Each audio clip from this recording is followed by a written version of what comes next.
Good evening and welcome to Blacktown International Sports Park. The Summer of Baseball proudly brought to you by Sports Broadcasting Australia. Game 1 of the New South Wales State Baseball League Grand Final Series about to get underway here at Blacktown International Sports Park. I am joined by the regular Summer of Baseball team to my right, Paul Harrow. Evening, Harrow. Yeah, g'day Cam, g'day viewers. Glad that you could tune in for this Game 1 of the First Grade Championship Series. And it's bound to be a cracker here between the Blacktown Workers and the Canterbury Vikings. Looking forward to an excellent game. The preview of the game has been the under-18s and the lead-up game, third grade grand finals. Of course, Borkham Hills won the under-18s and Ride Hawks won the third grade grand final before us. We're about to see first pitch come through now with Blacktown Workers batting in the top of the inning. And to my left, as usual, pushing the buttons, making all the decisions as to what you see, PMAC, Paul McCulloch. Yeah, good afternoon, Harry. Good evening, Cam, and good evening, Harry, and good evening, listeners. So underway here, first pitch of the first game of first grade grand final is up high for a ball.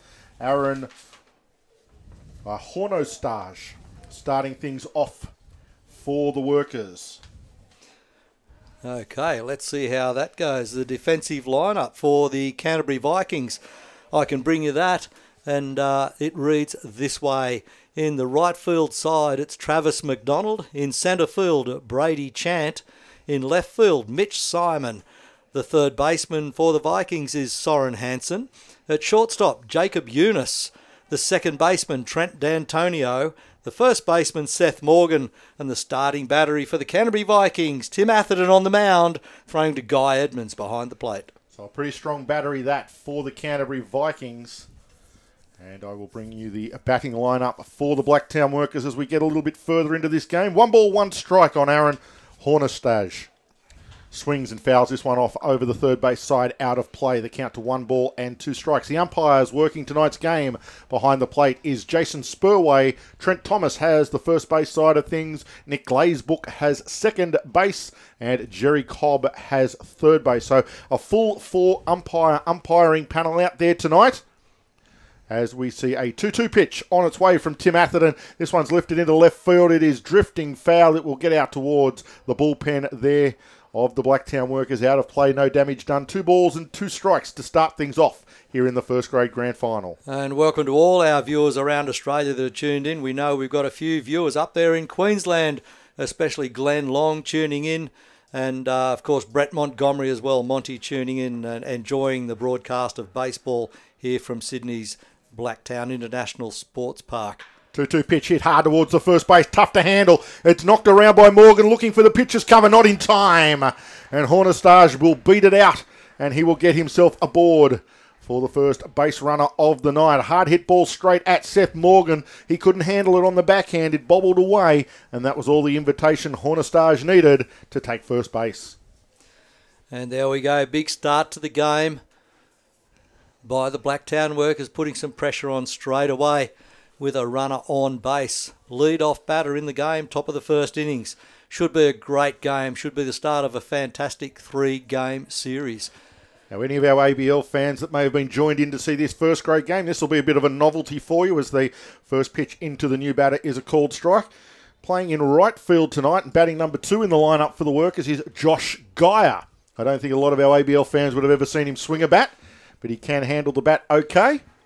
And I can tell you that he has a 500 average on the normal season, and that's with 30 at-bats. So not a small sample size and a pretty good effort from Josh Geyer as he takes pitch 2 up high, 1 ball, 1 strike. Hopefully his dad Gordon has tuned in up there where he is. Last time I saw him, he was on the Gold Coast. Let us know if you are, Gordon. You can always get in contact with us. Yep, absolutely.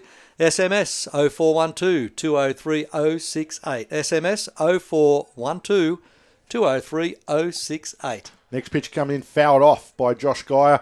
Or you can always get us at Twitter, and that is at Summer of Baseball. And then send your messages through. That'll get to us up here in the commentary box. Also, there is the chat windows on the YouTube site. If you are watching on YouTube, you can just add something to the chat window, and we'll endeavour to keep an eye on that as the evening goes by. But Josh Geyer now, 1 ball and 2 strikes I have on him. As the pitch from Atherton comes in, just misses. No, does catch the outside corner and rung up on strikes. I didn't see a big fluent movement by Jason Spurway, but he does punch him out on strikes, and Gaia goes down looking for the first out of the evening. Yeah, very important out there on the workers for the Vikings to get. They got a runner at first base. Now with one out, that brings Alex Howe to the plate. And I'll tell you what, looking at both these lineups, Cam, they are formidable. That's why they're the first grade grand finalists, both teams. Littered with quality, aren't they? Right throughout the lineup. Absolutely. And some of these names we've called so many times, and you think, gee whiz, that's quality right there in State League Baseball. Alex Howe, the new batter for the Blacktown Workers. Another one that ABL fans will find very familiar, having run around the outfield with the Sydney Blue Sox season. He digs in the number 3 hole. He will be at centre field again tonight for the Workers, but we will bring you their defensive lineup when they head to the field in the bottom of the first. Tim Atherton delivers high and outside. That'll be 2 straight balls now on Alex Howe. 1 away and a runner at first in the form of Aaron Hornestage. And for all those ABL supporters out there, certainly send us a message. Tell us who you're following here. You're on the Viking side, you're on the Blacktown Workers side. We'd like to know who you're following and any particular players you'd like to give us a shout out. Yeah, this is hit hard with the wind into the corner, the deep corner, getting across there, making a great catch. Mitch Simon in the depths of the left field corner here at Blacktown. The wind is howling out that way from the southwest. He had a lot of work to do, but boy, didn't he do it well. I'll tell you what, it was only about two yards away, if that, maybe only 1 from a home run, clearly in fair territory. It was up there, it would have hit the yellow banner or just the right-hand side of the yellow banner in deep left side. That was a great hit. Nice deep hit, but at the end of the day, it just amounts to a second out for the Workers. So close to a 2-run bomb for Alex Howe. Not to be, as now Josh Dean will step into the left-hander's batter's box to face Tim Atherton. Runner on first, 2 away for the Vikings and the Workers here in Game 1 of the best of 3 first grade grand final for the New South Wales State Baseball League Championship. Called strike on Dean to start things off. The part about scoring that out is that it's such a great hit and it just goes down as a fly ball 7. When you look back in when you look back in the score sheet in years to come, it'll do you fly 7. Not that it was 2 feet short of a 2-run home run. Exactly. Next pitch looks good again from Atherton. Catches the outside corner for strike 2. Atherton again for our fans of the ABL. You'll have seen him go around in the ABL, not necessarily for the Blue Sox, but comes home to play State Baseball League here in New South Wales and is more than happy to go around for his Canterbury Vikings. Has played for the Vikings on and off for quite a long time, Tim Atherton. He did do extremely well in the ABL, I must say, Cam. Yeah, but you're a Brisbaneite now. This pitch just misses outside. Chance at second base. They've got him on toast at second base. Hornestage was took off on the 0-2 pitch. The pitch was high and outside and made an easy effort for Guy Edmonds to make a good throw over to second base. They retire Hornestage for the 3rd out. So a little bit of danger, but they end up getting 1, 2 and 3 in the order, do the Workers. Josh Dean will come back to the plate in the top of the 2nd innings and halfway through the 1st inning. No score on the board between the Workers and the Vikings.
And welcome back to Blacktown International Sports Park. We're getting ready for the bottom of the first innings.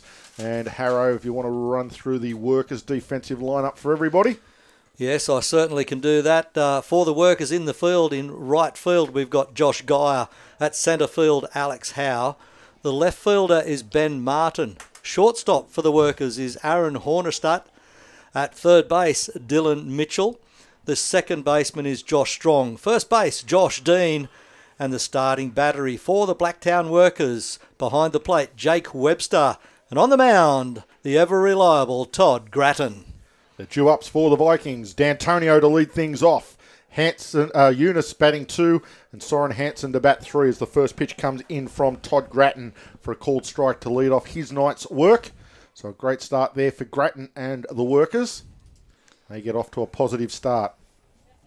Can they keep this batting lineup quiet? Very talented batting lineup. Plenty of ability to hit the ball all around the park from these guys. D'Antonio has been fantastic for a long, long period of time at the highest level of baseball. Got his just desserts a couple of years ago with a call up to the Australian team and has not looked back ever since getting up into that position and has not given up that position. If you looked at the CV of some of these players out there, their baseball CV is absolutely outstanding. Guys like Travis McDonald, as you mentioned already, Josh Geyer, Josh Strong, all of those guys, Josh Dean, 3 Joshes there down the right side for the Workers. Mitch Simon has been so reliable for Vikings over a number of years. And such a strong defending player, Mitch Simon. You sort of take that catch in that top of the first inning. So strong out there for them. What about Trent D'Antonio's achievements in ABL, let alone Strike local 3 gets baseball? away from the catcher, and D'Antonio is going to get aboard courtesy of a dropped third strike. So a little bit of luck there for Trent D'Antonio and the Vikings, and they'll take whatever they can get here in the bottom of the first inning. Mentioned his name. He's just so reliable in every level of baseball that he plays. He just loves the game, and he puts in 1,000% all the time. And he leads a club around the clubhouse very well too. It's another string to the bow of Trent D'Antonio. Jacob Eunice, another young man, still a very young man, and you have a look at what he's done. He's played every season of the ABL, as far as I can remember. He might have only had a half season there once or twice, but has been there around there the 10 years, and I still think he's only about 25 or 26 years of age, right. Isn't he? I think he's 26 and has played 10 years in the ABL or something. Ridiculous like that. He came in when he was about a 16-year-old and has been playing ever since. Campaigner.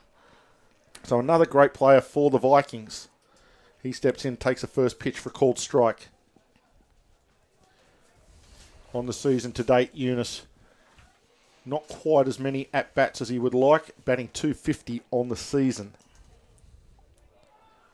Ready now to face Todd Grattan, who's having a good look at D'Antonio. Always a chance to take second base is Trent D'Antonio. There he goes. The pitch is inside and it catches. It does catch Jacob Eunice on the hip. And they're going to say that he was hit by pitch. He will take first base. D'Antonio will take second anyhow. I believe he was going to get there regardless. But the hit by pitch will put Eunice aboard now. Runners at first and second for the Vikings here in the bottom of the first inning. What an exciting start to this game by both clubs. Getting Hornerstadt on for the Workers to start with. Putting pressure on. And now here we are with the Vikings. Couple of runners on base. Workers with a job to do here. It's bound to be a great game here tonight. Soren Hansen at the plate now for the Vikings. Takes one high for ball 1. Runner at second base, Trent D'Antonio. Runner at first base, Jacob Eunice. There's a couple of names that Sydney Blue Sox fans have enjoyed seeing over the seasons here at Blacktown. And both young men had great seasons for the Blue Sox this season. And both of them very versatile players. Can play almost any position. We saw it quite a lot in this season where Trent D'Antonio was used as a designated hitter and a utility, which has become his role in the latter years of his baseball career. But Jacob Eunice was moving all around the diamond himself this year, playing third base, shortstop, second base as required anywhere around that infield. So he was very good. This pitch comes in. Hansen swings, misses. 2 balls, 1 strike now on Soren Hansen, the third baseman tonight for the Vikings. Hansen's season to date, batting .272 in the regular season. That's on 92 at-bats. Has hit a homer, but the big thing is has driven in 20 runs for the Vikings. So he's their run driver innerer, if there's ever such a word. He leads the Vikings Well done, with Cam. runs batted in with 20. And they will be hoping that he can make that number 21 in these next couple of pitches. A 3-1 pitch will be on its way to Hanson. It's just what your number 3 hitter's looking for. This 3-1. Get ahead, get the 3-1 pitch, go after it. And unfortunately for Hanson, he fouls it off into the facade of the grandstand. That one looked like it might have gone over. Glanced off the front and gone over. So that will fill the count, 3 balls and 2 strikes. Very interesting to see what the Vikings management do early on here. Do they try and move their lead runners around on the 3-2? I wonder if both clubs are going fairly steady, just stay solid and work on a big inning somewhere around the middle of the game. Wait for the cracks to appear. Full count pitch is well outside and a good disciplined at-bat from Hanson. He will get the base on balls and we are loaded up here in the bottom of the first inning. The Workers have 1 on each of the bases. And good evening to Blue Sox owner Adam Dobb, who's joined on the broadcast. Great to have you aboard, Adam. Adam, hope you enjoy it. Probably doing a little bit of scouting there, just sitting at home, relaxing, watching this on Well, YouTube and keeping an eye out for anyone that he might want to put on the roster next season around. I actually recall a grand final series here some years ago that we did call, and the starting pitchers were Atherton and Grattan. It's like an instant replay at the moment. I don't know how many years ago it was, but I know we called it, and these two guys were involved. Guy Edmonds, the new batter. This one is inside on the hands. He lays off it, takes a ball. Very damaging batter when his mind's on it, and when he gets the bat and wraps that barrel around that ball, it travels a long way. He's wearing the lucky number, 13.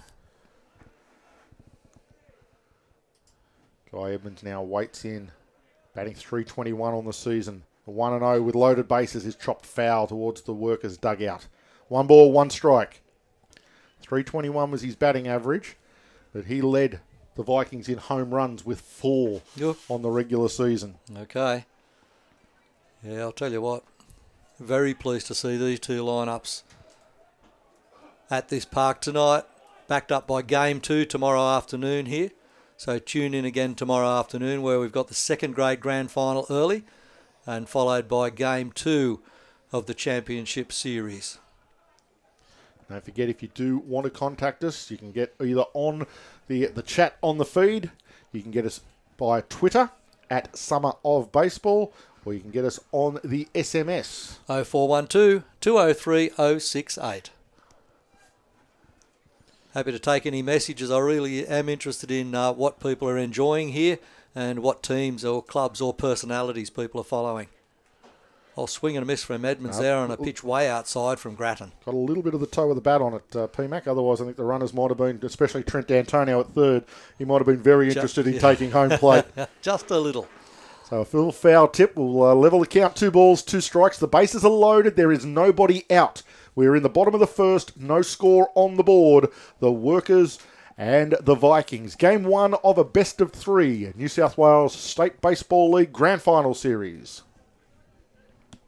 Grattan, 2-2 pitch is going to hit Guy Edmonds right in the side. He doesn't have to do anything. It was a curveball that got away from Todd Grattan, and Guy Edmonds very happy just to wear that one in the middle of the body, and that will bring in the first run of the game. Trent D'Antonio will cross home plate, and a run will be walked in. So now we've got Eunice at third. Yep, Hanson's now at second. Hanson second, and Edmonds at first, of course, still loaded up. Centre One fielder run across the plate. Chant Brody, with the hair flowing halfway down the back, steps into the batter's box. Goes after the first pitch, fouls it back to the screen. Not far away at all, that. What a swing. Brody What a flat swing. did not sell himself short at all, did he? And it's just a quick cheerio to Kay Cooper, who I know is watching, and hope you're recovering well, Kay. Hello, Kate. Regards from Harrow. And Big Cam. Hope all's well. Next pitch comes in. It's high. Brody lays off at 1 ball, 1 strike. Difficult times for Grattan and the Workers first up. He doesn't want to find himself in too deep a hole, giving up 3, 4, 5 runs in this first innings. And the Workers, by the same token, they don't want to have to go anywhere near their bullpen in these early innings. This one hit hard. Line drive to third base. Great grab from Dylan Mitchell. He spins around and tries to get back for a double play. Nothing on. But a hard hit line drive towards third base and a great play by Dylan Mitchell. Wow. What reaction. Put the glove out. He had to be there and he had to be on it. He had a bit of a stretch, but he got it and then looked for the double. Trying to double up there at third base by stepping on the bag, but not before Jacob Eunice was able to get back there. Hot corner? And some. Absolutely. Absolutely ripped at Dylan Mitchell. Did a great job hanging in there and getting it, and then had the presence of mind just to spin and go to the bag. He had no idea where Jacob Eunice was, but he didn't quite beat Jacob Eunice as Tim Atherton, the pitcher for the Vikings, now steps into the batting box, batting for himself tonight. Good to see. No DH on the Vikings side of things at the... Well, won't be for the whole game if he's batting for himself. No, I was going to say at the moment. No. I was going to say they can't bring one in at a later stage.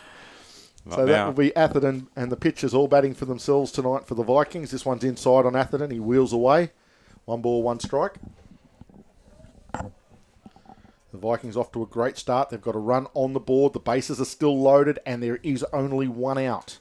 So a chance for them to get maybe another run or 2 and get a handy lead for Tim Atherton to pitch to. Just that little bit of a lead is all important in grand final games like these because you're making the other team chase, which then gets them a little bit out of character, although it's so early in the game.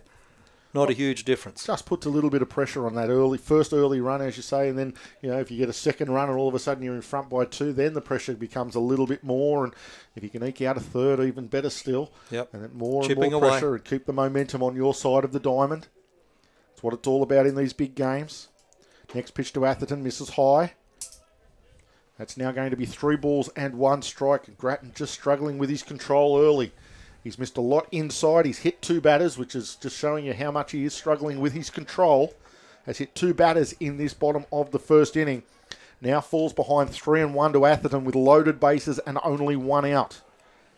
As a hitter, you're just sitting on fastball down the middle of the plate, nothing else. If it's not fastball down the middle, you let it go. He sees fastball down the middle, but he can only foul it off straight back to the net. Yeah, and I think Todd probably needs to take a couple of breaths, wind it back a notch to regain that control. You can't be walking too many more. There's been a walk, 2 hit by pitch out of 5 batters. Well, every walk costs him a run from here on in. Yep. See how he goes now with the payoff pitch. Loaded bases, 1 out, full count pitch on its way. It's hit into the 5-6 hole. It'll get through. It'll score Eunice. They will hold everybody else. Hanson will hold at third. Edmonds at second. And Atherton will get the first RBI of the evening. He will drive in Jacob Eunice from third, and he will double the Vikings' lead. Make it 2-0 now. The Vikings over the Workers here in the bottom of the first innings, and the threat hasn't gone anywhere. Bases remain loaded. There is only 1 out, and now Travis McDonald strides to the plate. 2-run lead, keeping the pressure on. Atherton doing a good job there.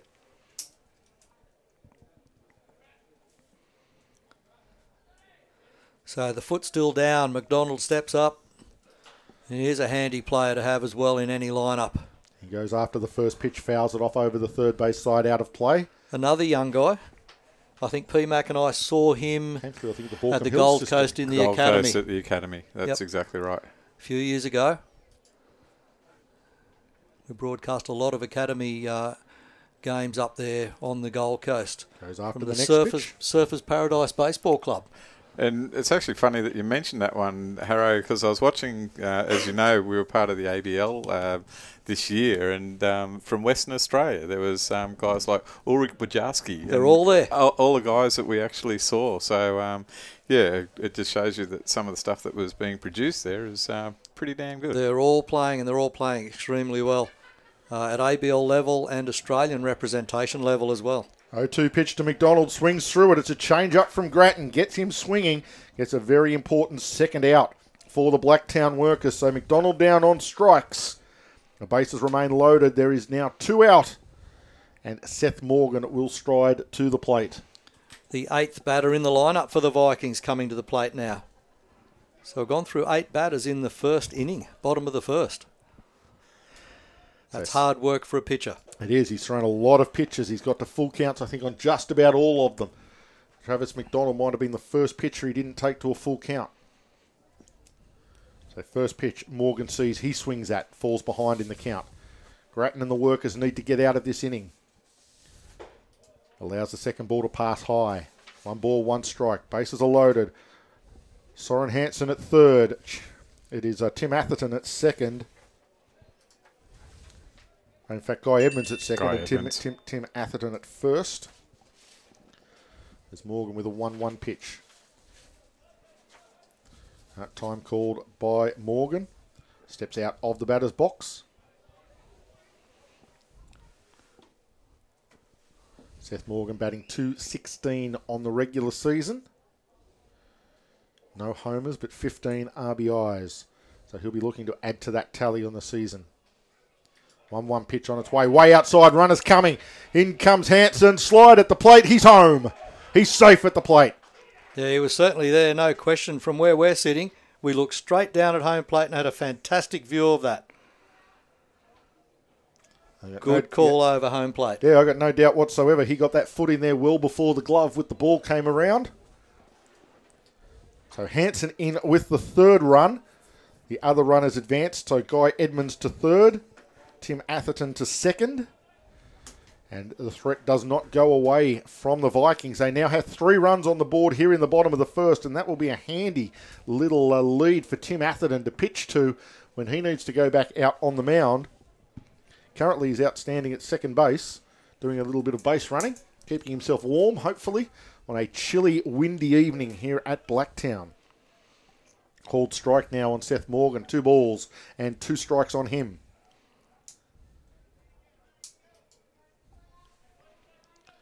Grattan desperately trying to get out of this inning.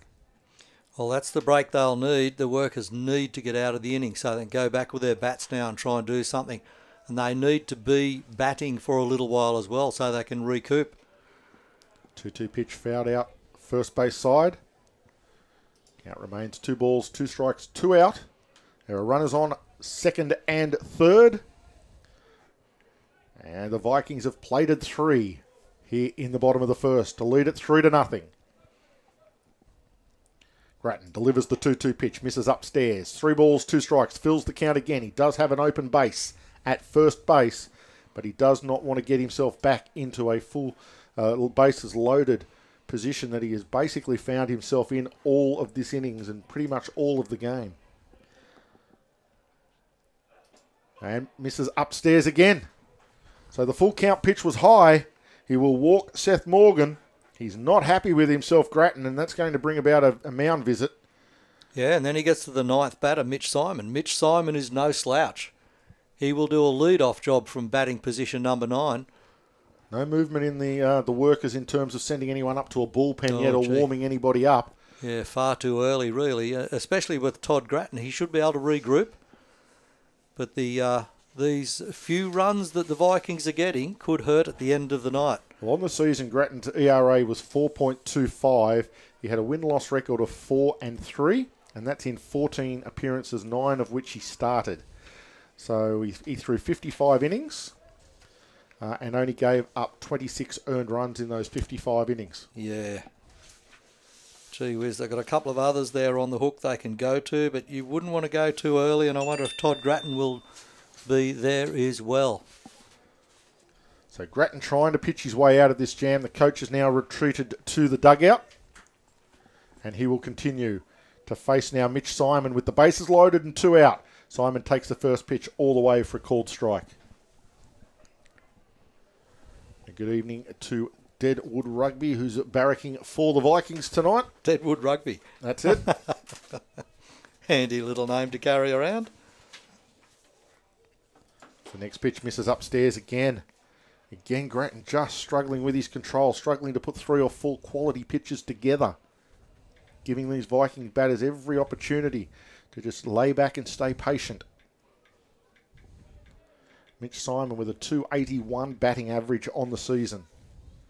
He waits, swings, and a nice change from Grattan on that occasion. He was out in front of it, Mitch Simon. He was well fooled. Grattan gets his second strike on Mitch Simon. So the bases are loaded. There are 2 out. There are 3 runs across the plate for the Vikings.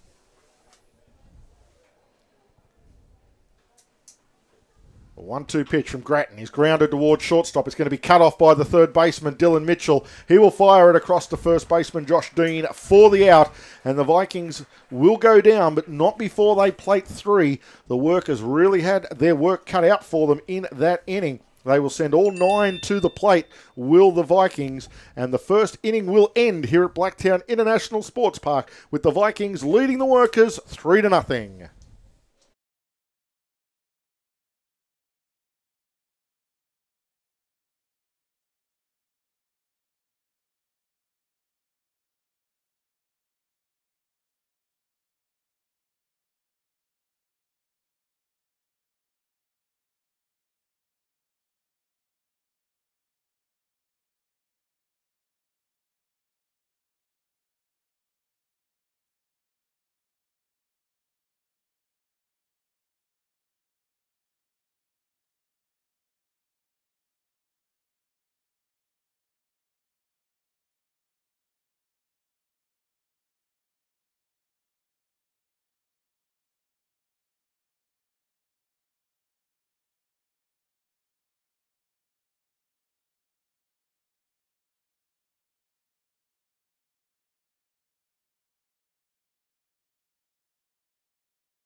And welcome back to Blacktown International Sports Park. The first grade grand final in the New South Wales State Baseball League.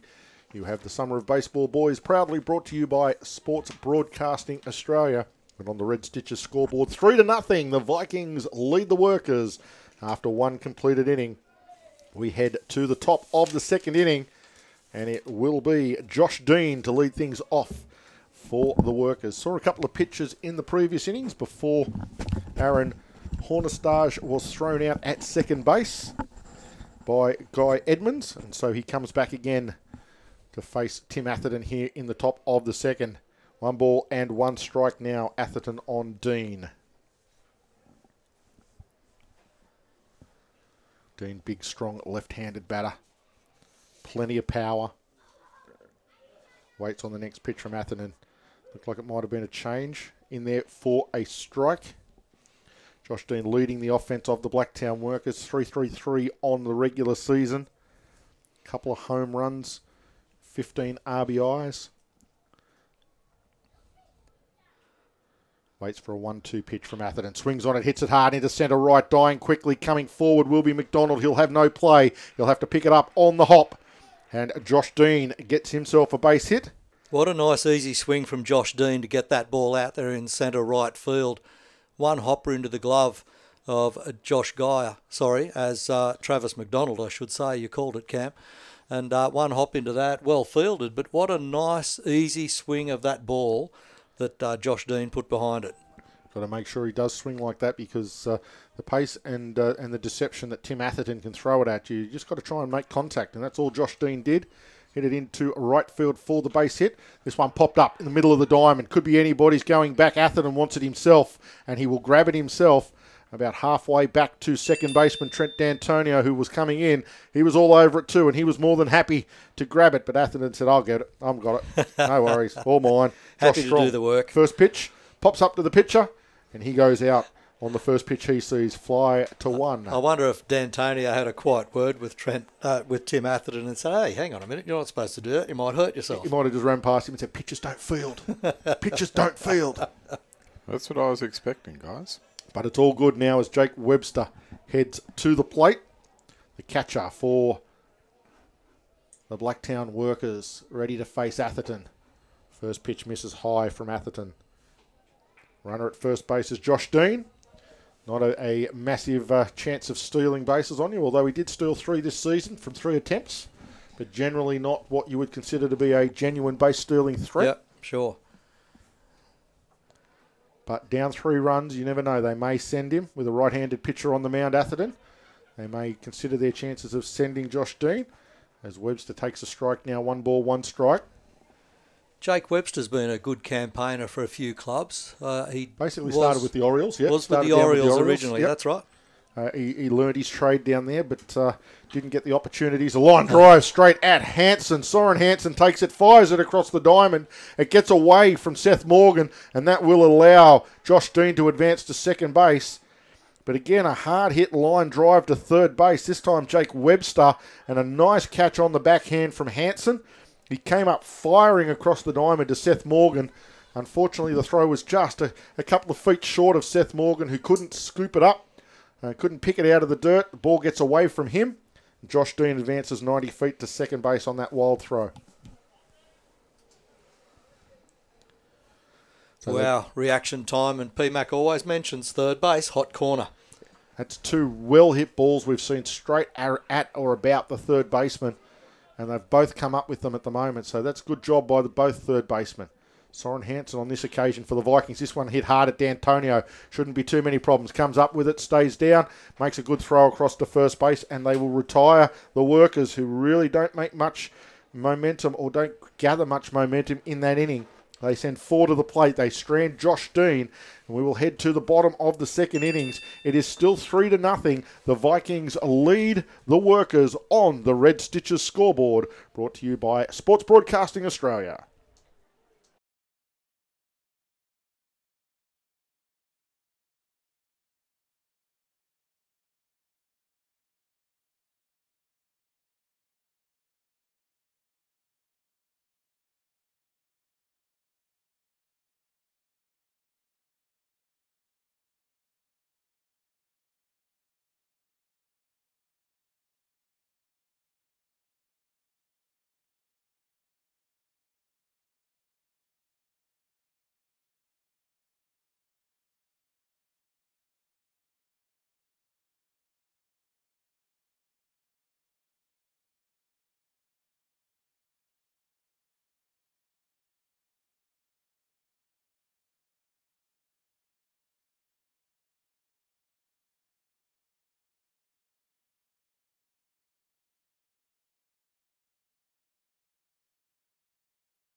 And welcome back to Blacktown International Sports Park. You are here with the Summer of Baseball, proudly brought to you by Sports Broadcasting Australia.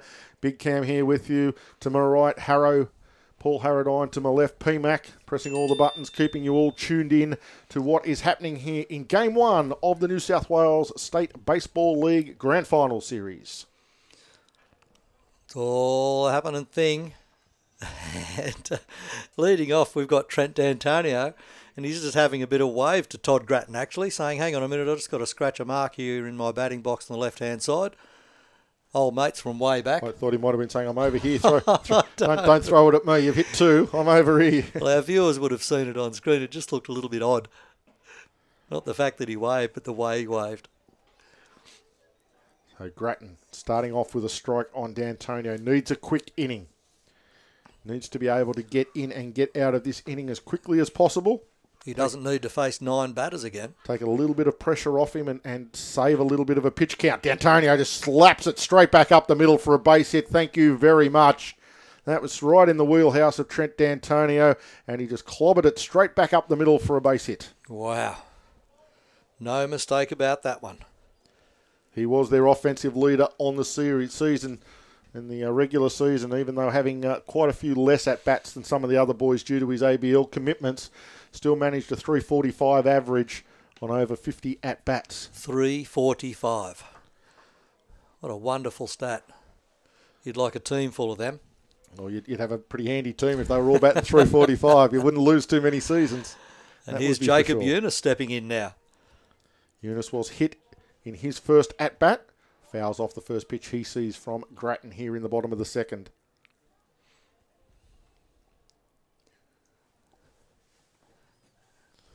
D'Antonio did take off to steal a base the last time when Eunice was hit. We'll see what he does. On the season, he was 8 from 8 in stolen base attempts. So we'll see whether he gets sent again. And did steal a few. This one lifted out into right field. Having a play should be Travis McDonald. Sorry, not Travis McDonald. Josh Geyer out there in right field for the Workers. I'm sorry. And he catches it quite comfortably out there in the end. He does make the play. Covered it well, Josh Geyer. And Mr. Reliable, really. So everything settles down again. Good crowd in here, but I can tell you the temperature we had in the middle of the day today compared to the temperature this evening is very, very different. I think it's 10 degrees lower, it must be. It feels like 10 degrees lower. It is. It's 14 degrees currently out here at Rooty Hill in the west of Sydney, where Blacktown International Sports Park is, and the wind is the thing that's doing that. The wind is really belting down here from the southwest. Summer may have finally left us. I think it has. I think the summer has left the building, and we can get ready for winter. Hubba hubba. Just on the chat line, we've actually just got a notification, and couldn't agree with you more. We do have the best heads for radio, boys. Oh, Longy's finally he's finally got his YouTube working, has he? Another strike called now on Soren Hansen. He falls behind 0-2. Speaking about Glenn Long, he does have a new profile on his Facebook page. They're talking about heads for radio. Oh, I'll tell you what, you should see the latest one. He's got his hair coloured and everything, and he's had the professional makeup artist attach his head to his shoulders. Clip art. Oh, PowerPoint, or whatever it is. Publisher. Madam Tussauds. 0-2 pitch fouled off by Hansen over the third base dugout out of play, probably into the car park. Souvenir baseball out there for somebody. Photoshop, that's the word I was looking for. No, definitely done off screen. Well done, Longy. Congratulations. Does a lot of work for Baseball Queensland. He does a lot of work for Baseball Australia at the moment. Just between you and I, he's work on doing some good work with registrations and things like that, and he's really tidied up a lot of things. Good man. So Grattan's 0-2 pitch. D'Antonio goes in all sorts of trouble with a good arm from the catcher, Jake Webster. Fires out D'Antonio at second base. They almost got the strikeout, put-out combination. They couldn't quite get it. But as we have a look at the replay here, we will see that Grattan comes in, and the throw from Jake Webster is Johnny on the money. Great throw from Jake Webster. As he fires it over there and catches D'Antonio Sterling. It was nice and high for him and plenty of opportunity. And strike three, on Hansen. He was behind 0-2. It was 1-2 after the pitch that got rid of D'Antonio, and it only took one more pitch from Grattan. And Grattan eventually gets a 3-up, 3-down inning. Not the conventional route to get it, but he gets it nonetheless. That's better for him. And that will do him the world of good confidence-wise to get in over facing those three batters in the bottom of the second inning. So we're through 2 completed innings here at Blacktown International Sports Park. And on the Red Stitcher scoreboard, we can see that the Vikings lead the Workers by 3-0 after 2.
And welcome back to Blacktown International Sports Park. Heading to the top of the third inning here in Game 1 of the best of 3 State Baseball League first grade grand final between the Blacktown Workers and the Canterbury Vikings. Tim Atherton on the mound for the Vikings starts things off facing Jeremy Beck, the designated hitter for the Workers, with a ball up high.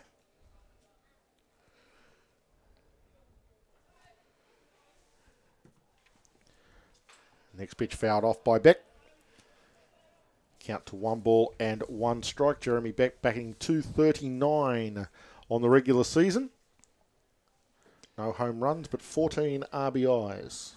That's not bad. 14 RBIs. That helps any club. And you got to have somebody that can hit the other runners in, get the other runners in by whatever means. And that's where a valuable player that can get down in the lineup there and knock guys in that are already on base. So valuable. 1 ball and 2 strikes to Jeremy Beck. Atherton rears back, breaking ball, swing through by Beck, and he goes down on strikes. Nice pitch from Tim Atherton. Nice breaking pitch there. That's his go-to strikeout pitch, and that's the one he gets Jeremy Beck with. A lot of batters have seen that pitch when they've fallen behind 0-2 or 1-2 to Tim Atherton, and very few of them actually get bat on ball and stay alive. Yeah, he certainly tuned in tonight to this game, Tim Atherton. And nice steady head on his shoulders, well controlled. As you said, he did an excellent job in the ABL this season. Who was he playing for? Harry, come on, you want to tell everyone. He went up to the warm weather. He was a bandit. He was a very good bandit during the summertime. Dylan Mitchell, the new batter for the Blacktown Workers, the third baseman, having his first at-bat of the evening. Swings through that pitch from Atherton. Take the count to 1 ball and 1 strike.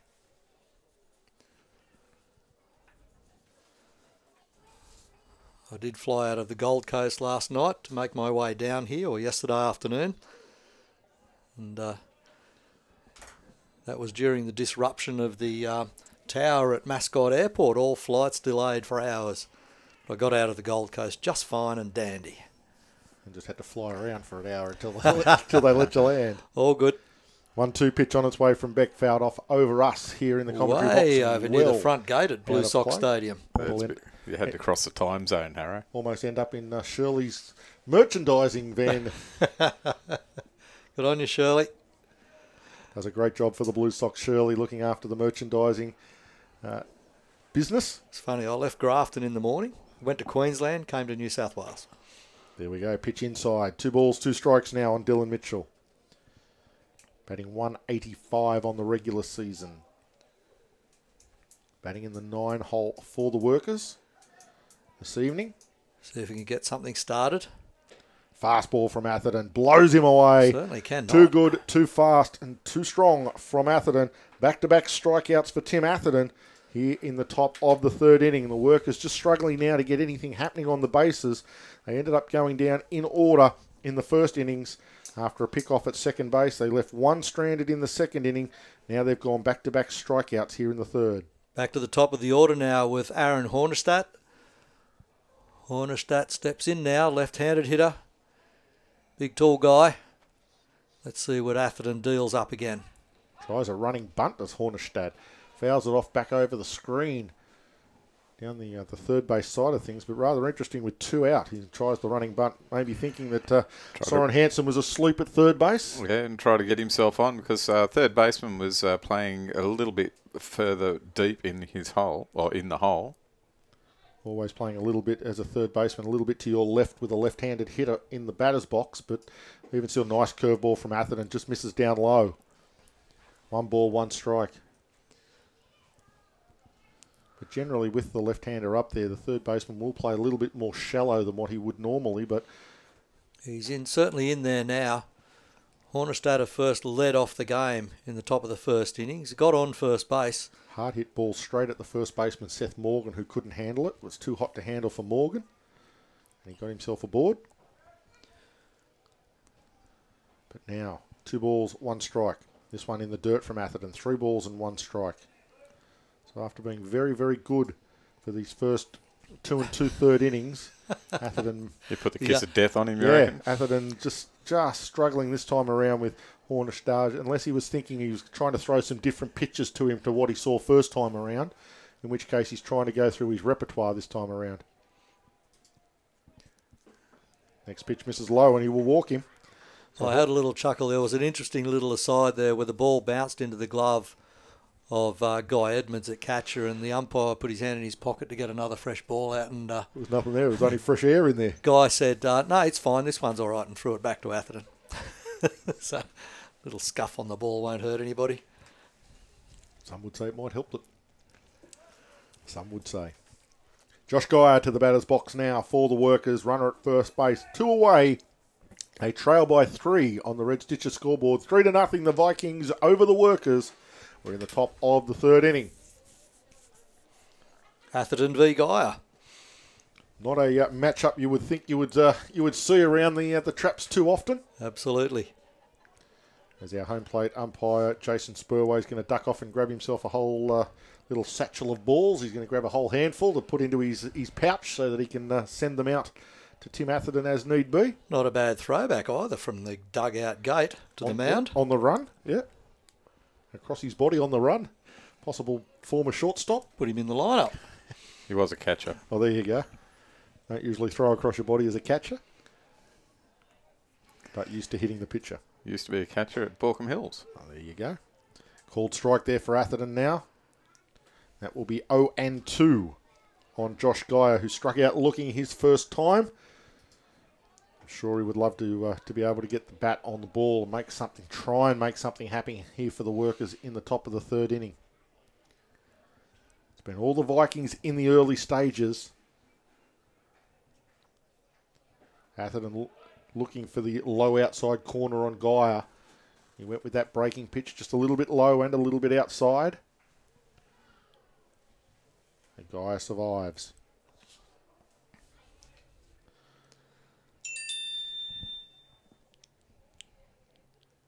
Atherton again ready now for a 1-2 pitch. Fires it in, fastball, swing and a miss from Geyer. He will go down on strikes. The 3rd strikeout for the inning for Tim Atherton. And that will do it here in the top of the 3rd for the Blacktown Workers. They leave one stranded. Aaron Hornstars with a 2-out walk to first base. He will be stranded there. And halfway through the 3rd inning on the Red Stitcher scoreboard, the Canterbury Vikings 3 lead the Blacktown Workers 0.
And welcome back to Blacktown International Sports Park. We head to the bottom of the 3rd inning.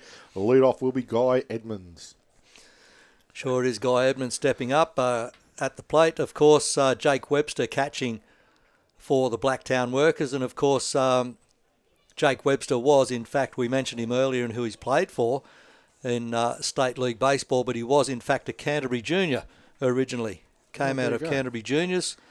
Played at Canterbury. Like I say, a lot of the Canterbury and the Bankstown Juniors ended up in the MacArthur system. That's right. Well, he played first grade for the Orioles when they were at Auburn. And I think we tracked them at another ground in Western Sydney then when the Orioles were playing out of Oriole Stadium because it had been closed down. They were playing at Fairfield for a while there. Fairfield Park, that's where it Harrow, was. That's yeah. where we first saw Jake Webster catching for the Orioles. But he is, in fact, a Canterbury Junior. The other comment was backing up yours, Cameron, about Jason Spurway and being a catcher. And a Borco catcher, I think P-Mac mentioned. The information I've been sent is that Manny will say that he may have been Borco's best ever catcher. But I don't know what club Manny played for or what position Manny played. I haven't seen many articles I don't know written who by Manny is. But in front of us, Guy Edmonds, 2 balls, 1 strike. Todd Grattan trying to get into his afternoon or evening's work. He had a real struggle in the first innings, facing 9 batters in that first innings. Had a 3-batter inning in the second, which was much better for him and the workers. Now facing Guy Edmonds, who he hit in the first inning. And that did walk in the first run of the game. Edmonds, a broken batter out towards centre field. Going to die in for a base hit. Right in on the hands from Grattan, and just the strength of Guy Edmonds to be able to turn on it. He broke his bat. That bat will see no further action. As Chant Brody tried to snap it over his knee just as an exclamation mark as it went back to the dugout. Absolutely, to make sure it was ruined. But Guy Edmonds with a base hit to centre field starts things off for the Vikings here in the bottom of the third inning. So the onslaught from the Vikings in the early stages continues. Grattan needing to get himself out of trouble. Needs to find a ground ball here from Brody. See if his infield can't turn a double for him and help him out a little bit here. Well, Brody's got such quick hands. He turned one to the third baseman last at bat, but straight into the third baseman's glove. But gee, he's got quick hands. It was a well-hit ball, but it was well gathered down that third base line by Dylan Mitchell. So Brody just backing off so that he can get the full set of signals from his third base coach. He wasn't happy with what he saw first time around, so backed off. Certainly welcoming and thanking everybody for their feedback this evening during the broadcast and, of course, during the afternoon's earlier games in 18s and third grade. Great grand finals. This has popped up out into right field. Geyer goes around on it, takes the catch, has a look at what he's going to do with it, and decides just to eat it and return it to the infield. And guys, we've just had a little bit of confirmation come through on the chat line. It's Brady is the correct Brady Chant, not Chant Brady. So the way that it's been written on our lineup sheet got a copy of the lineup sheet. And it's been written upside down, so all good. So yeah, thanks for that, Deadwood Rugby. Hopefully that's all clarified. A reliable source. Always. Sounds like a reliable source. Everything's reliable that comes through on chat lines. You should know that, Harry. Oh, dear. Runner gone. A runner to second base. That is Guy Edmonds. So he will steal second. Pretty much uncontested. Certainly up there, left alone safely. So 1 out with a runner at second base. In the form of Guy Edmonds. Atherton at the plate now. Had a base hit last time, and guess what? He's got himself another base hit. A little flare into right field. Edmonds turns the corner. Guy to the plate. No, they're going to cut it off in the middle of the diamond, and Edmonds will score from second base. Wow. And Atherton will have his second RBI of the evening as he drives in Guy Edmonds from second base on a little flare into right field. There was not much on it, just enough to get it over the head of Josh Strong and onto the outfield grass. And that was all the invitation the Vikings needed to put their 4th run up on the Red Stitcher scoreboard. Wow, what a start from this Canterbury Vikings side. We're only in the bottom of the third innings through 3 innings. They've got these 4 runs on the board early in this game. They're really giving the Blacktown workers something to chase. And workers are going to have to find some sort of a way of getting their bats going. Not going to be easy when they're facing the likes of Tim Atherton on the mound. There's an ABL pitcher for the championship team that was there all season long for the Bandits. 4 times championship team, I believe. Yeah, that's enough of that. back to back to back to Four's back. enough. How quickly he turns. Oh, I know. I got to live there. Foul ball from McDonald, who is in the batter's box now, struck out his first time at the plate. Falls behind 0-2 to Grattan here in this at-bat. I suppose you're right, Harrow, because you have always had a maroon eye and a white one for your days in Manly. I do have a lot of maroon in my uniforms. Yes, and it is maroon from Manly. Purple or burgundy? Oh, stop it. McDonald now swings just to get a little bit of bat on that, stays alive. Foul ball back to the screen. Umpire Spurway goes back and fields it himself and returns it to Todd Grattan. 1 on, 1 out, 1 in across the plate. McDonald 0-2. Runner at first base is Tim Atherton. Umpire Spurway calls play. Grattan taking plenty of time. Methodical as always. Comes to the plate. Looks like it tried to change up on that pitch and just lost it upstairs again. Maybe a breaking ball that got away from him, but certainly it was an off-speed pitch. Cannot get it to the zone. 1 ball and 2 strikes. Don't forget, should you wish to contact us up here in the broadcast booth, we would love to hear from you. As the next pitch just misses again. I thought he was giving up on it, Travis McDonald. It was 2 balls and 2 strikes, though. You can get us at the SMS number of 0412 203 068, or you can send us a message on Twitter at Summer of Baseball, or of course just into the feed on YouTube. And sign into YouTube and put a comment up there, and we can see those as well. 2-2 pitch is inside on McDonald. Fills the count. 3 balls, 2 strikes. Runner at first base is Atherton. And Todd Grattan going for a walk. He thought he had him on the inside corner. Yep. He really thought that was strike 3, and he was going to be, two outs and just about out of the inning as a ball comes rolling in from the workers' dugout. I think he's had to go for a walk well off the back of the mound and just regroup and settle himself down. Well, and the other thing is you can't afford to say anything at the umpire. If you swear or carry on that you didn't get the call, then either the umpire gets slightly against you or the umpire tosses you out of the game. Either way, minus a pitcher. Correct. So Grattan just went for a walk to compose himself a little bit. Good Now, decision. do we see Atherton go on this pitch? No, we don't. He stays there. The pitch is high and outside, and that will offer up a walk to McDonald. That will move Atherton up to second base. It will bring Seth Morgan to the plate for the Vikings. Still no action in the workers' bullpen. I'm just having a look at what they have down here on their pitching stats from the season. PMAC, the only two players not on the field at the moment that have done pitching for them are Matty Ray and Grant Piccoli. Otherwise, everyone else is out on the field. And they do have to keep people up their sleeve for tomorrow's game, of course. It is a best, starts it at is a around best about of 3. 5:30. 5:30 approximately tomorrow afternoon, called Strike on Morgan. So you really wouldn't want to have to go to those 2 guys unless you had to.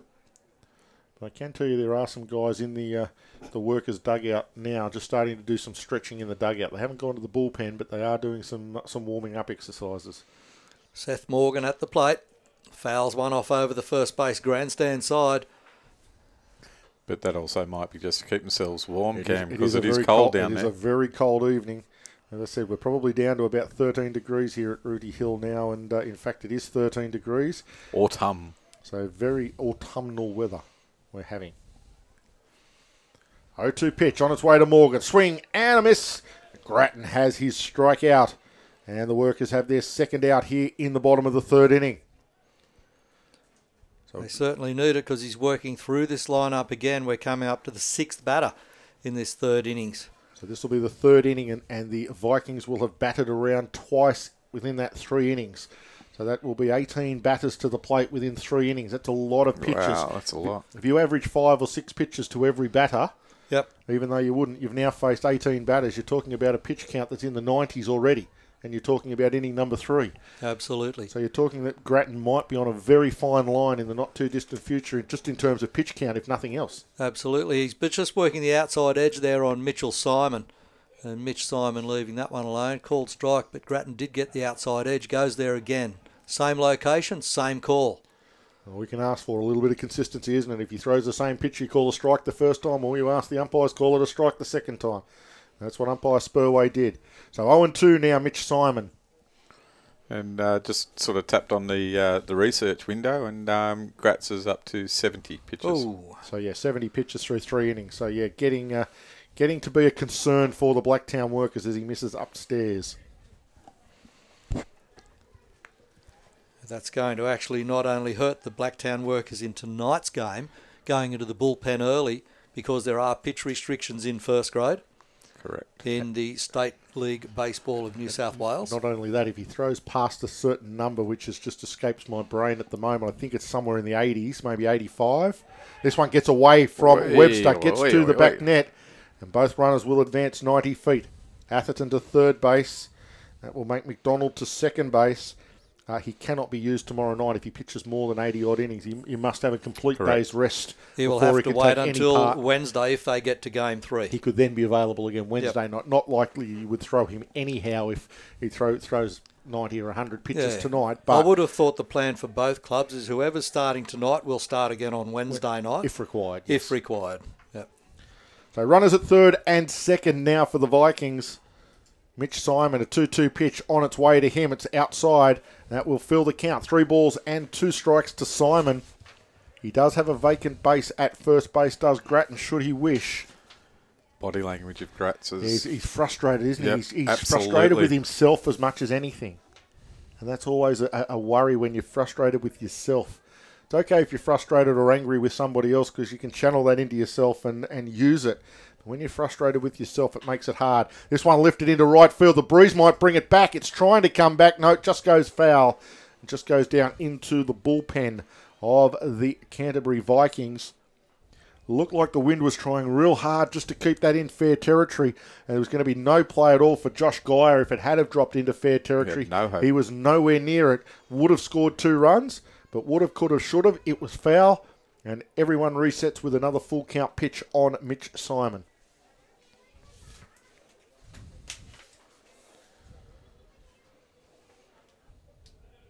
So runners at third and second. It is 4-0. The Vikings lead the Workers on the Red Stitches scoreboard. As umpire Spurway calls play again. We have a not loaded base, sorry, runners at second and third, but a full count pitch. He lays off it, does Simon, but it catches the outside corner, and Grattan will get a called third strike to get rid of Mitch Simon. That will keep the Vikings quiet from scoring any more runs, but they do score 1 here in the bottom of the third. And on the Red Stitches scoreboard, after 3 completed innings, the Vikings lead the Workers by 4-0. We'll take a short break and be back with the 4th inning.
And welcome back to Blacktown International Sports Park, where we head to the top of the 4th inning, and leading off for the Blacktown Workers, Alex Howe.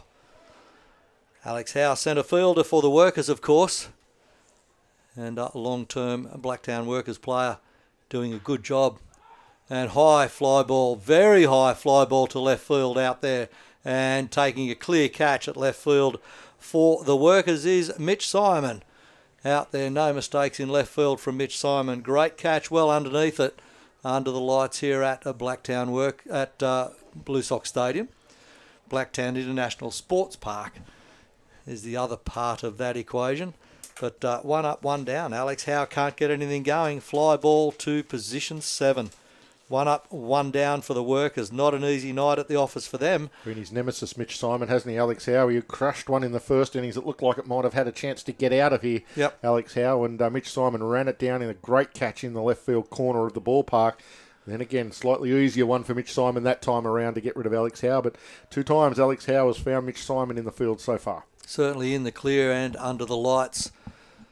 And stepping in now, the left-hander, Josh Dean again.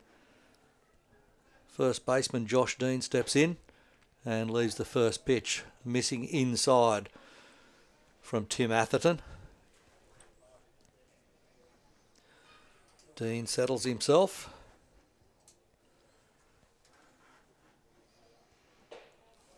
And down low now for a called strike, bottom of the zone, across the knees there on Dean. Nice fast ball, well located over the plate from Atherton.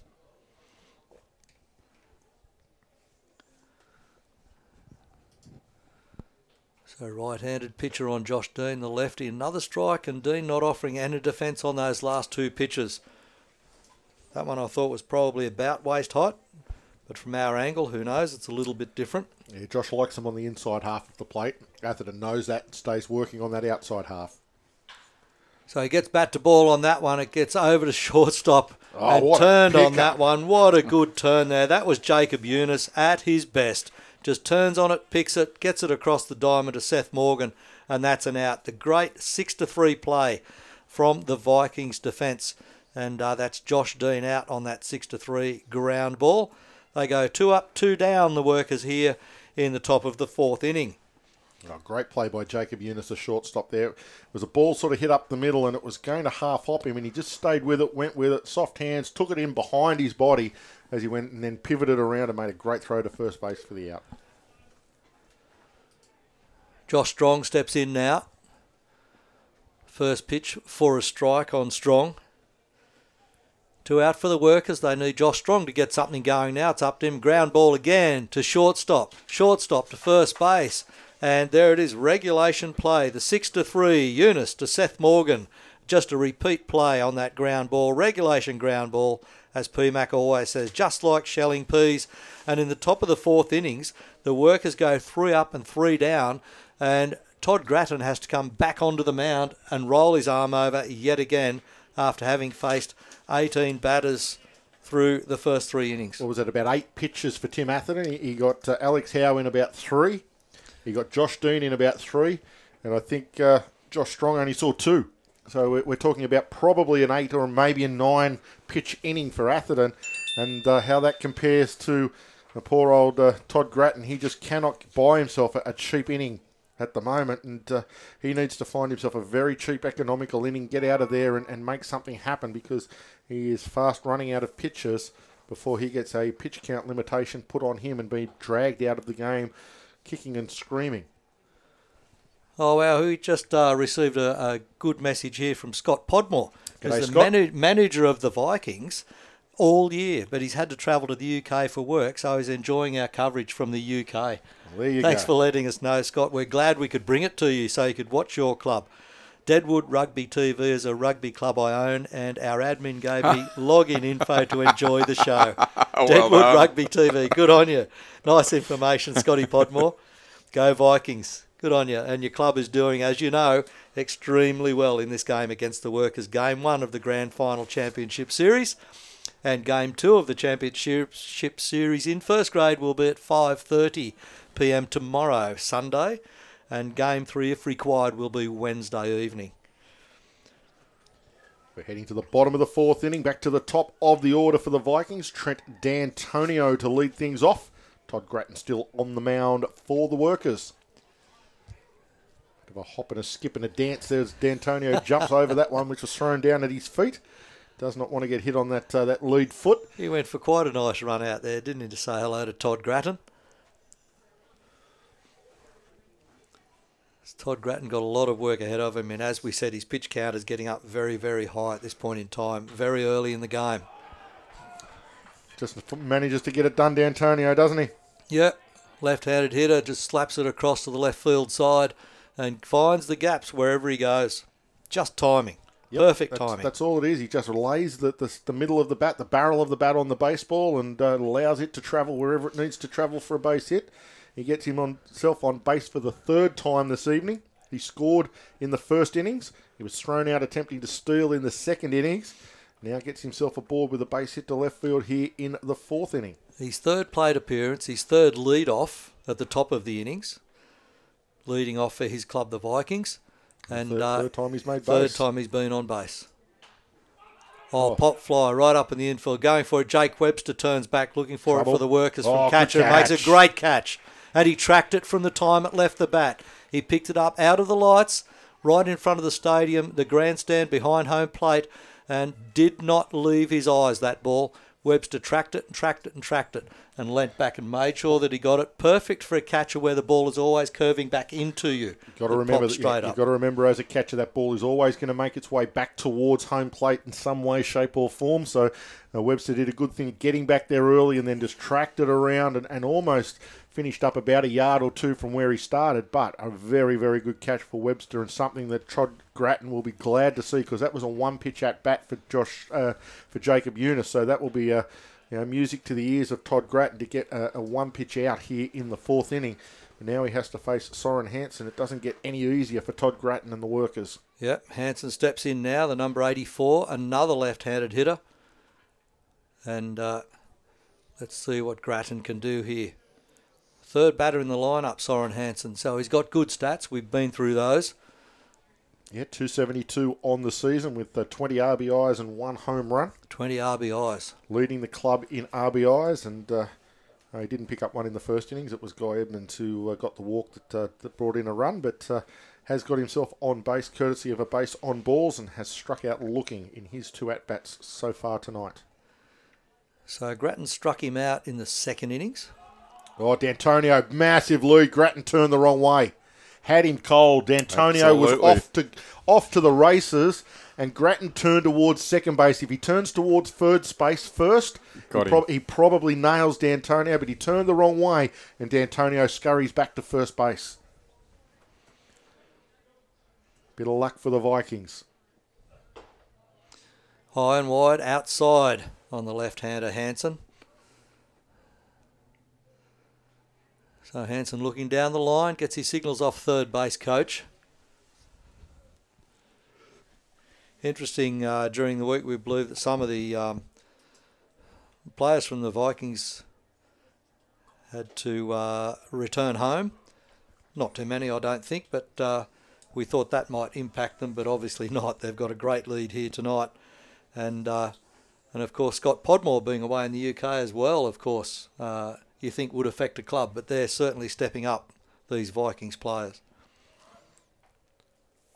4-0 the lead over the Blacktown Workers. Sorensen walks. So that one way inside, missing the zone. Yeah, low end inside, so yeah, it wasn't even close really in the end. Now a big challenge for Grattan and the Workers. The runners at first and second, 1 out. Guy Edmonds strides to the plate. And the Workers need to rally around Todd Grattan. They need to do whatever they can to save his pitch count and keep it down. They have sent somebody to the bullpen, warming up in a complete jersey down there, so we can't see any numbers or anything like that. But as soon as he strips down and we can get numbers on it, we will let you know who it is warming up down there for Blacktown. That's a right-hander, so it's not Guy Edmonds now. Runners go. Called strike on that one on Guy Edmonds. Has a discussion with the plate umpire. Trent D'Antonio. Jason Spurway. Yeah, D'Antonio takes third on that pitch. So now runners at the corners with 1 away. Guy Edmonds still remonstrating at home plate, I think, with himself.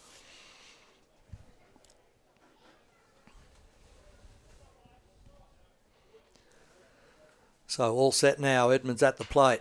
And he rips one to left field side. Just flattens it out. Splits the gap between short and third base. There was no way they had an opportunity. Lifted it over them in the gap, but found the alley straight away, Guy Edmonds, and rips one across there to position 7. So a single to 7. D'Antonio scores. So he comes home from third. So another RBI for Edmonds, his second of the evening. And make it 5-0 now on the Red Stitches scoreboard. The Vikings lead the Workers. Hansen in scoring position at second base now. And of course, Guy Edmonds standing at first base brings to the plate Brady Chant. Brady Chant, fastball, outside edge, nicely located on the number 19. And Todd Grattan will be pleased with that call. Gets a strike to start off the first pitch for Brady Chant. Centre fielder for the Vikings tonight. And he lifts one straight away to centre field, and rounding that up, out there in the middle for the Blacktown Workers is Alex Howe. So Chant becomes out on a fly ball to centre field. Brady Chant out on a nice catch, well rounded up by Alex Howe. He had a lot of running to do. So now the Vikings have 2 out. For those interested, it looks like it is James Roberti doing the warming up in the pen for the Blacktown Workers. Interesting. 2.25 ERA pitcher on the season. Only started 1 game for Blacktown in the regular season. Tim Atherton stepping up now. Runners at first and second for the Vikings.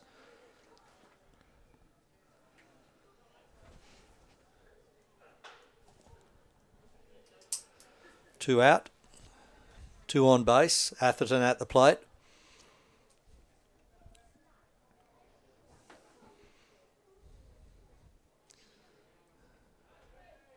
No balls, only 1 strike on Atherton now. Todd Grattan needs to let his field do some work if he can. He actually fouled one off there, Harry. Pretty sure. Yeah, which was the first pitch he saw he fouled off. Yep, so now 1 and 1. Strike.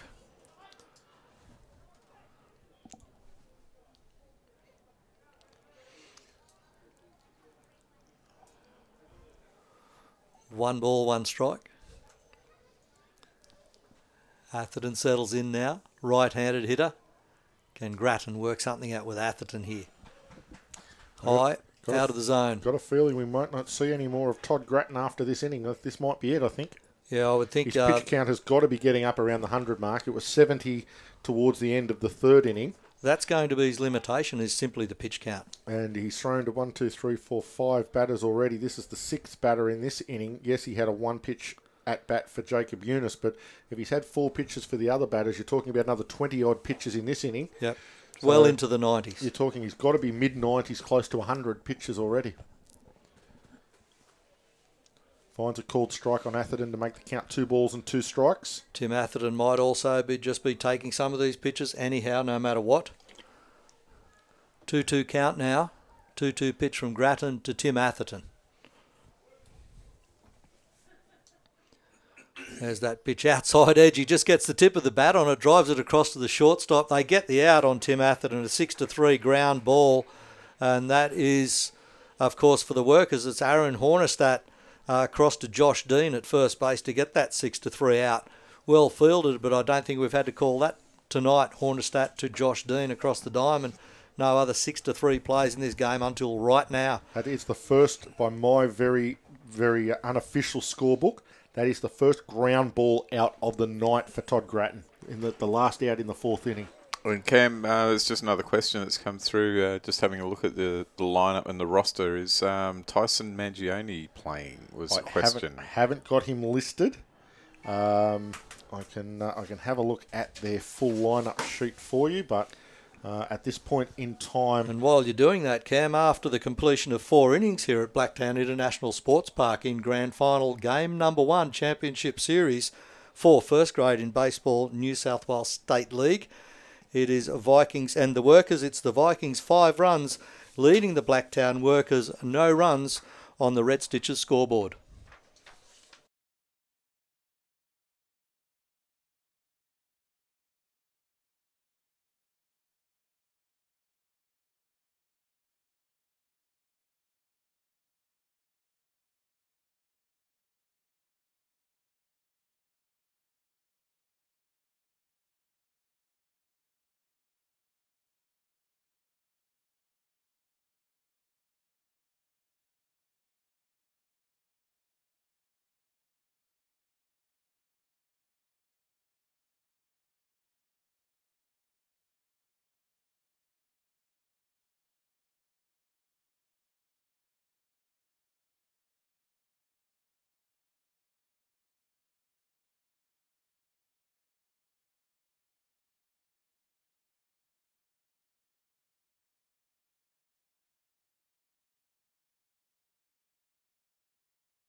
And welcome back to Blacktown International Sports Park, where State League Baseball for New South Wales is taking place. Game 1 of the first grade championship grand final series is underway.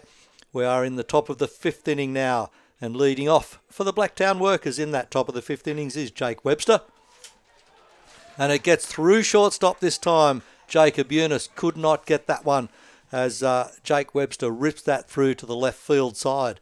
So a single to 7 for the Workers off the batting of Jake Webster. A good start for the Workers here in the 5th inning. And just to reply to Kieran White's question as to whether Tyson Mangione is playing, thanks to Scott Podmore, just to let us know that he is recovering from a hernia. Oh. But he is in uniform. He is listed on the reserves bench on the team sheet in number 20, but doubtful as to whether we will actually see him tonight. Yes, okay. Well, that's not good news for them. It takes one of those players out, I guess. But they're in a strong position at the moment. Got Ben Martin steps to the plate for his second appearance of the night. Another lefty. Lots of left-handed batters these days. And left fielder Ben Martin is up there now. And he needs to be able to support Jake Webster, who stands safely at first base and started off here in the top of the 5th innings for the Workers. And goodness knows, Todd Grattan needs a rest, but may well be replaced because of the pitch count that he's got at the moment. Check swing on that one. Appealed down to the third base umpire on the left-handed hitter as appropriate, and appeal denied. Basically had the bat still on his shoulders. Yeah, it must be an attempt to hit the ball. Don't worry about anything else you've heard about bats flailing through strike zones or anything like that. The umpire just must think that he was trying to hit the ball. Then it's a strike. If he doesn't think he was trying to hit the ball, if he was trying to bail out, that's right. It's then not the a strike. umpire will be not a strike. Absolutely. Simple as that. Don't worry about heads through strike zones and all that sort of stuff. Got nothing to do with the actual rule as to whether or not you've swung at the ball. Correct, Cam. Well called. Atherton checks the runner at first. Jake Webster there. Has got a set of wheels as well. Little foul tip that just jumps out of the glove of Edmonds.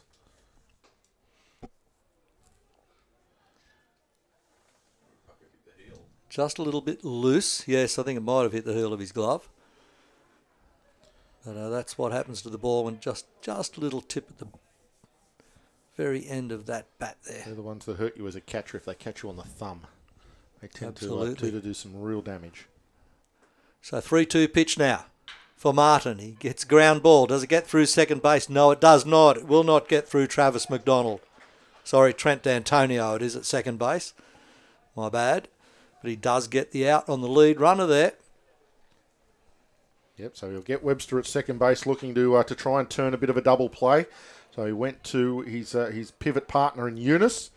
Eunice deciding that the time that it took D'Antonio to slide across the infield, pick that one up, turn and throw to the shortstop covering second base, he had no chance of getting Ben Martin at first. So he decided to hang on to it. Martin aboard, of course, courtesy of that fielder's choice. Fielder's choice 4, of course. And next pitch, fastball down low outside of the zone to Jeremy Beck. Beck's second appearance at the plate in this 5th inning. His first appearance in the top of the 3rd inning. He struck out swinging.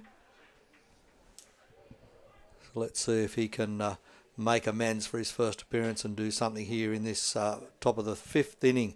See if he can get something going here to keep Ben Martin alive in this game as well. Struggling for a breakthrough, the Blacktown Workers against the pitching of Tim Atherton.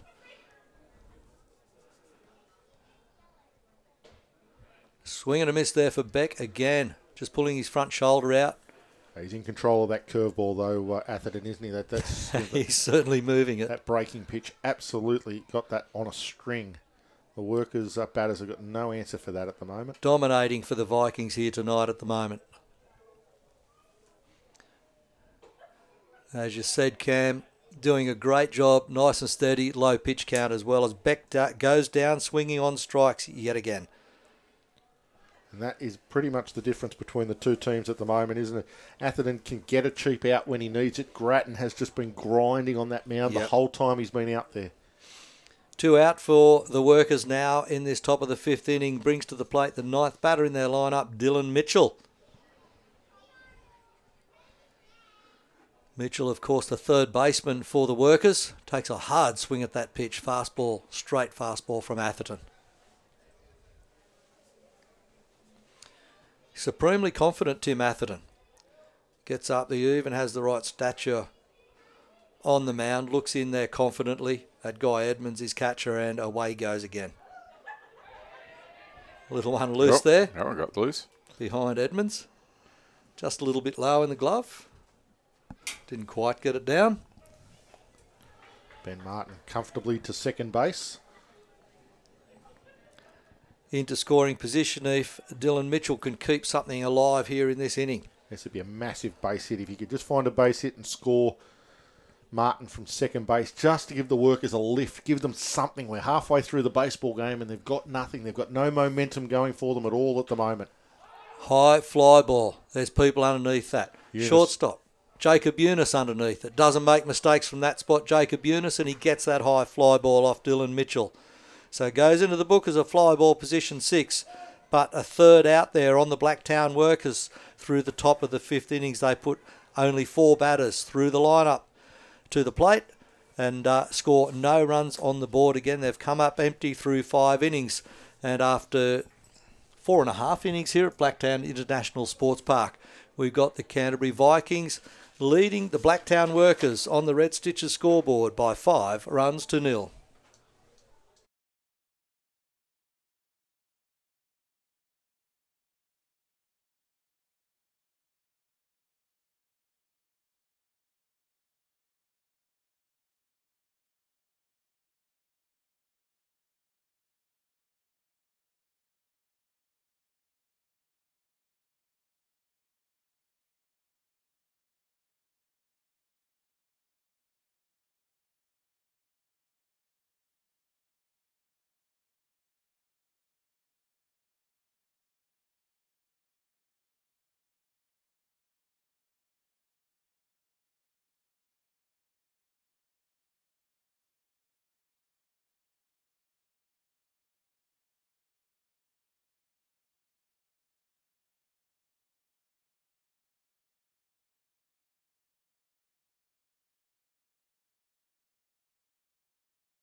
And welcome back to baseball at Blacktown International Sports Park.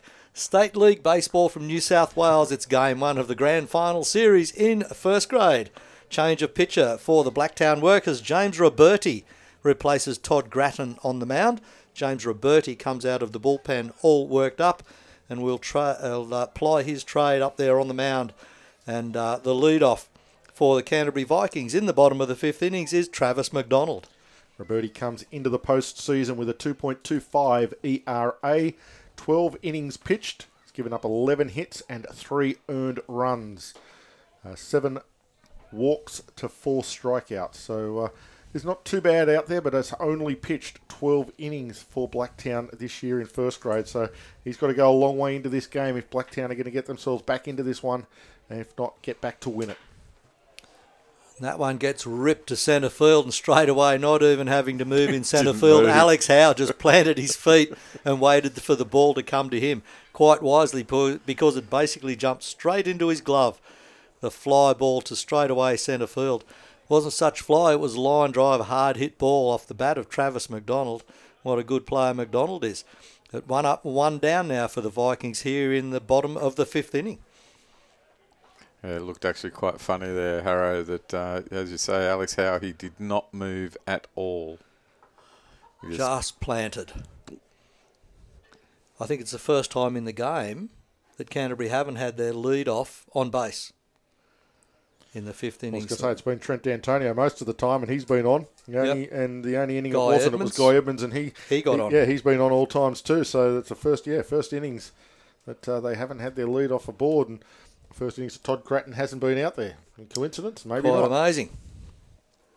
Might be a coincidence, Cam, as you said. Seth Morgan at the plate now for the Vikings.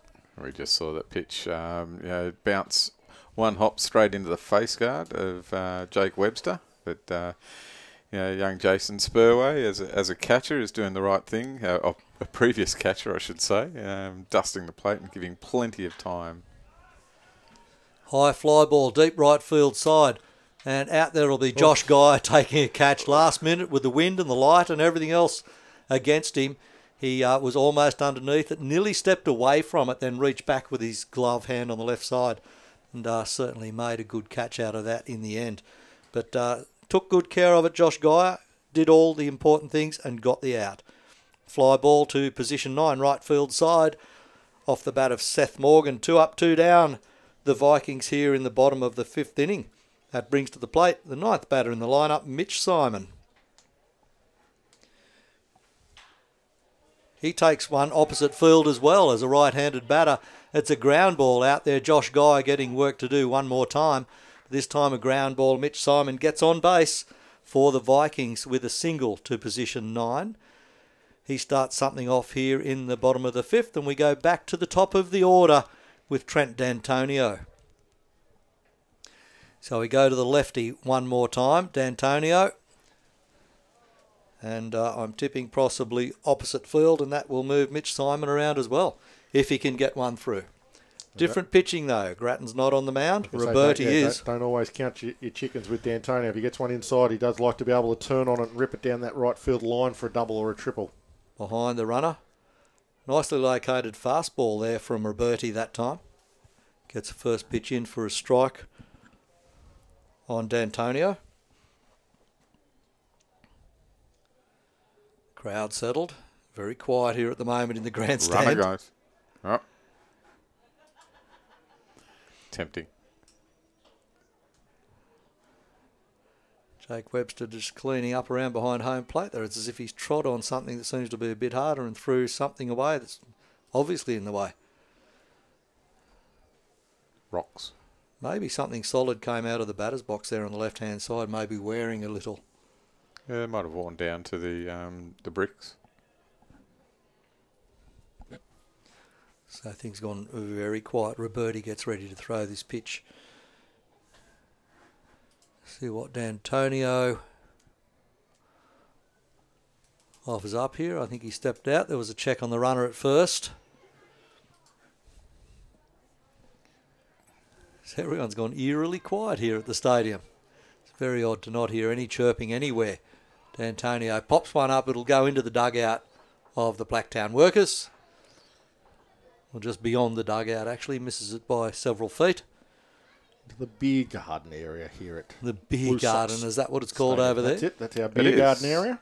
And the roof would have a bar underneath it. And a barbecue. And a barbecue. And a big barbecue. And a barbecue. So if you are coming out to Blue Sox games, you can actually buy your tickets in there. You get unlimited drink and food as part of your package. Ooh. So the barbecue and the bar is on for everybody, and it's a great night out in the beer garden. Plenty of teams come down there during Blue Sox season, and plenty of rowdy mobs down there. Local club teams, good idea. It's a very, very nice night out here at Blue Sox Stadium.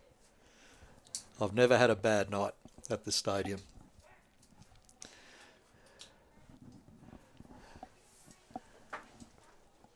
Pick-off attempt. A runner goes back. Standing up easily, Mitch Simon. Trent D'Antonio still at home plate.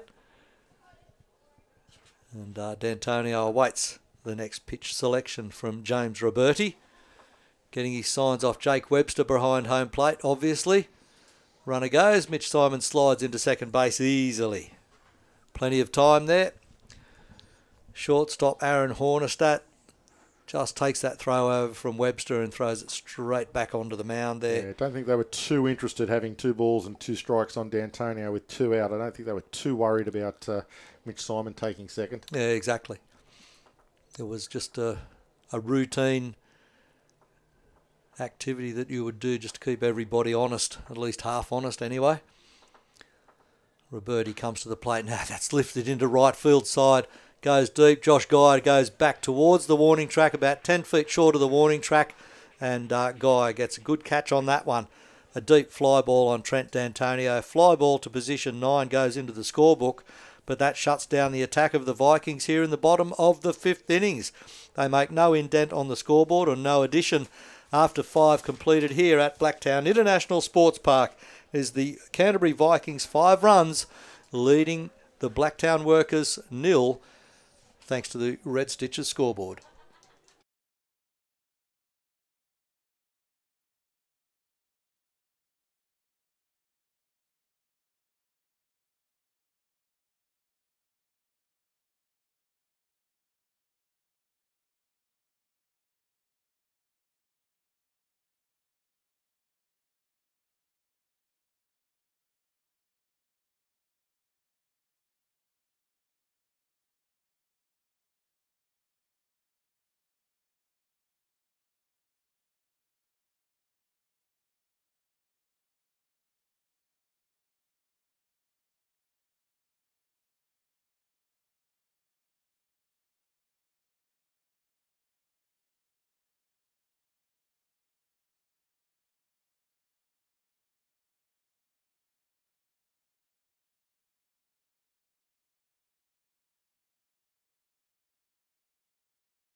And welcome back to the first grade action here at Blacktown International Sports Park.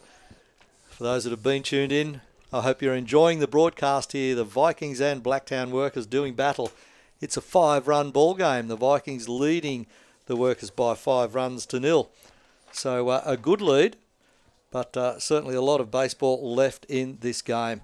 I can tell you right now that the battle is not over as we go to the bullpen for the Workers, which we did in the last innings. Tim Atherton still on the mound here for the Vikings and doing a very, very good job. Yeah, he'll go as deep as he possibly can in this game. They will, especially with a 5-run lead, he'll throw right to his limit. We are at the top of the batting order for the Workers. They get to start this game again if they set themselves mentally that way and say, all right, let's treat it as being 0-0 at the moment, start fresh and see if we can get something going here. At least get on base, get some runners on base, turn some pressure back on the Vikings. 5-0. It's not impossible to make up. We're only through 5 innings, so there's 4 left. And at the top of the order, Aaron Hornstadt, the lead-off. See if he can do a job against the pitching of Tim Atherton. Yeah, it's all right, P-Mac. I was watching and thinking. Did you hear the noise? It was a pregnant pause. He's not pregnant. So Atherton doing an outstanding job this evening. But Hornstadt just fouling a few pitches off, trying to get solid bat to ball, something fair. Pitch missing inside. And Hornstadt turning away from that one, so it didn't take a rib out or two. So 1 ball, 2 strikes on Aaron Hornstadt, the shortstop for Blacktown Workers.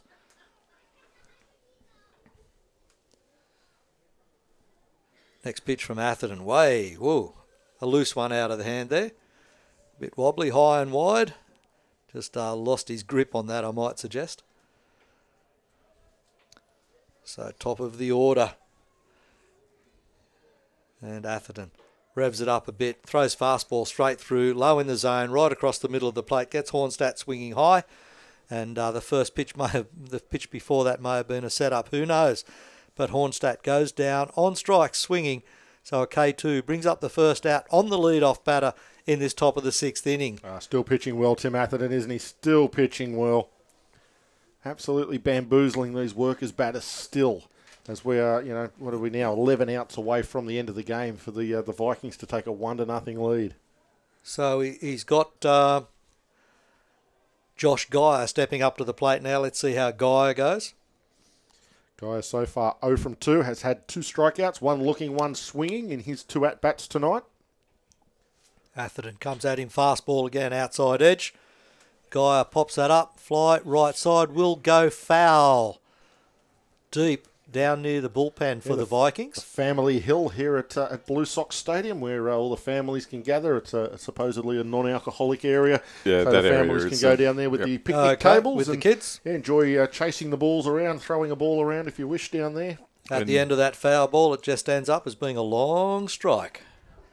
And just on the chat line, we've got Janine that's sort of jumped in there, who's been doing... our scoreboard operator. Yeah, she's also been doing a lot of the camera Research. work and stuff over the final series as well. So, all the semi-finals that were played out here, the minors and majors, yep. Again, between her and Kerry Jackson. A little bit of banter that it takes 3 blokes to do the job of one woman.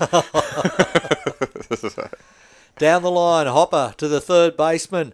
And it's Soren Hansen there, gets it across to his first baseman, Seth Morgan, and they get that out on Josh Geyer as he charges up the line, but he can't get there before the throw. And Geyer goes back to the dugout with the second out. Blacktown Workers 2 up, 2 down, top of the 6th innings, that out on a 5-3 play. And that is the massive difference between the Workers and the Vikings is just those ground balls. Just Atherton being able to get the ground balls. So far there has been 1 ground ball out for the Workers in this entire game as far as our unofficial scorebook goes. Yep. But in terms of the Vikings being able to get them numerous ground ball outs.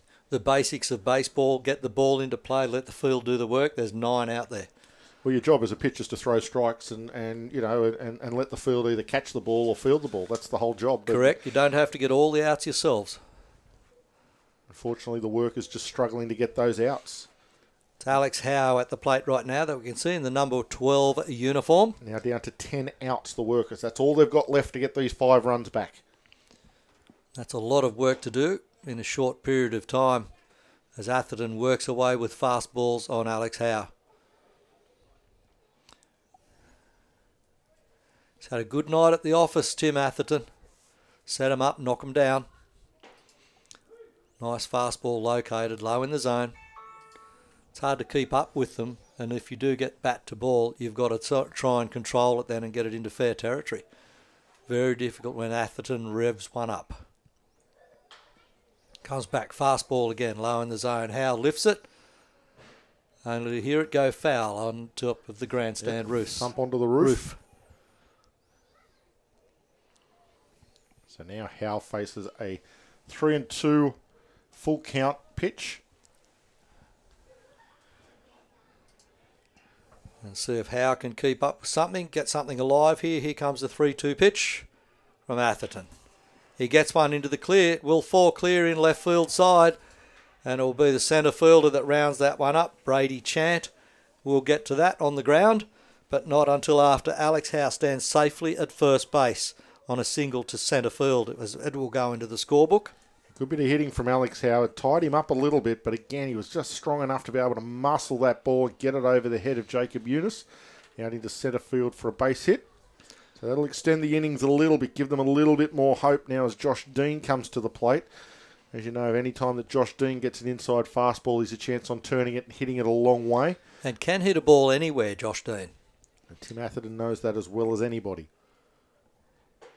Dean is good with the bat at picking out where the ball is and just hits it where it is without trying to pull it left, right or centre or anywhere. The last couple of seasons we've seen him try to pull a lot to the right field side of the diamond. He's lost a little bit of that, the opposite field power that he certainly had several seasons ago when he had the beard going for the Blue Sox. He needs to grow the beard again. More of that sort of hitting we've seen a lot from Josh Dean in this last couple of seasons. So it's a level of confidence, a level of momentum that the Workers need at the moment. But having said that, he did lead the Blacktown Workers in average and RBIs for the regular season, so he is having another good season with the bat. Well, the fact they're here in a grand final championship series means that they have had a good year as a team and as individual players. They've combined well. they're here, and it's a tough series. When you get to this weekend, it's a tough series. Atherton missing outside, probably a little high as well on that one. Trying to stay away from the wheelhouse of Josh Dean. He is fourth in the order, so he's there to do a job. 1 ball, 2 strikes on Dean.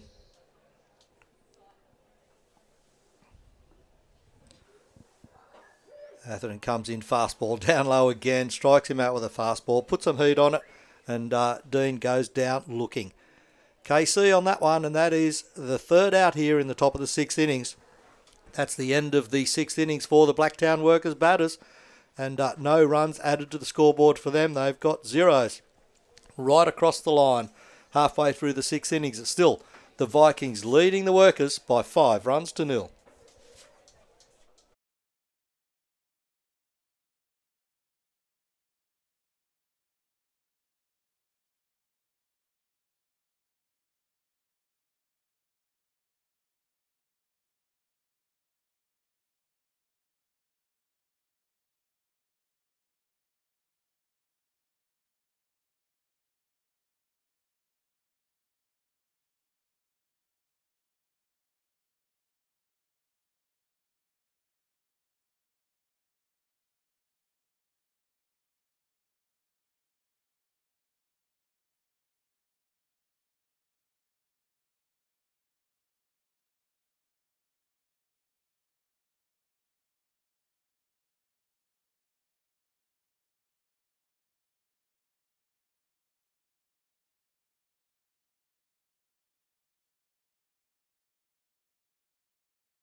And welcome back to the action from Blacktown International Sports Park. We head to the bottom of the 6th inning. And Canterbury Vikings leading off through the bat of Jacob Eunice here. And on the mound, of course, we changed last innings, James Roberti for the Blacktown Workers. And we'll see what he can do here in the lineup for the Vikings. Jacob Eunice, Soren Hansen is on deck. Guy Edmonds is in the hole. So they're the 3 batters coming up to face the pitching of James Roberti for the Workers. Let's see how much difference this can make to this game. He did pretty good in the bottom of the 5th innings. He got the field into play. He got some outs. There was only 4 batters came through the lineup. And they were all outs. 1 at centre field and the other 3 at right field side. Fly balls. Effectively. Now Jacob Eunice up there. Right-handed batter, as you can see. This is his stern test, though, the real meat of the Vikings' batting attack. Eunice, Hansen, Edmonds, and Chant. Yep, so he was at the bottom end of the order last time, except for D'Antonio being he had the 7, 8, 9 hitters and had to then get D'Antonio as Mitch Simon found a base hit, but now facing 2, 3, 4 batters, really has to work. Gets to the 2-2 count, however, on Eunice. So Eunice in there now. Webster, a very experienced catcher as well. Had a short stint in college, high fly ball going to centre field. Nobody can get to it. Bermuda Triangle again. Yep, certainly was. Centre field, charging for it, getting it eventually. Alex Howe retrieves the ball.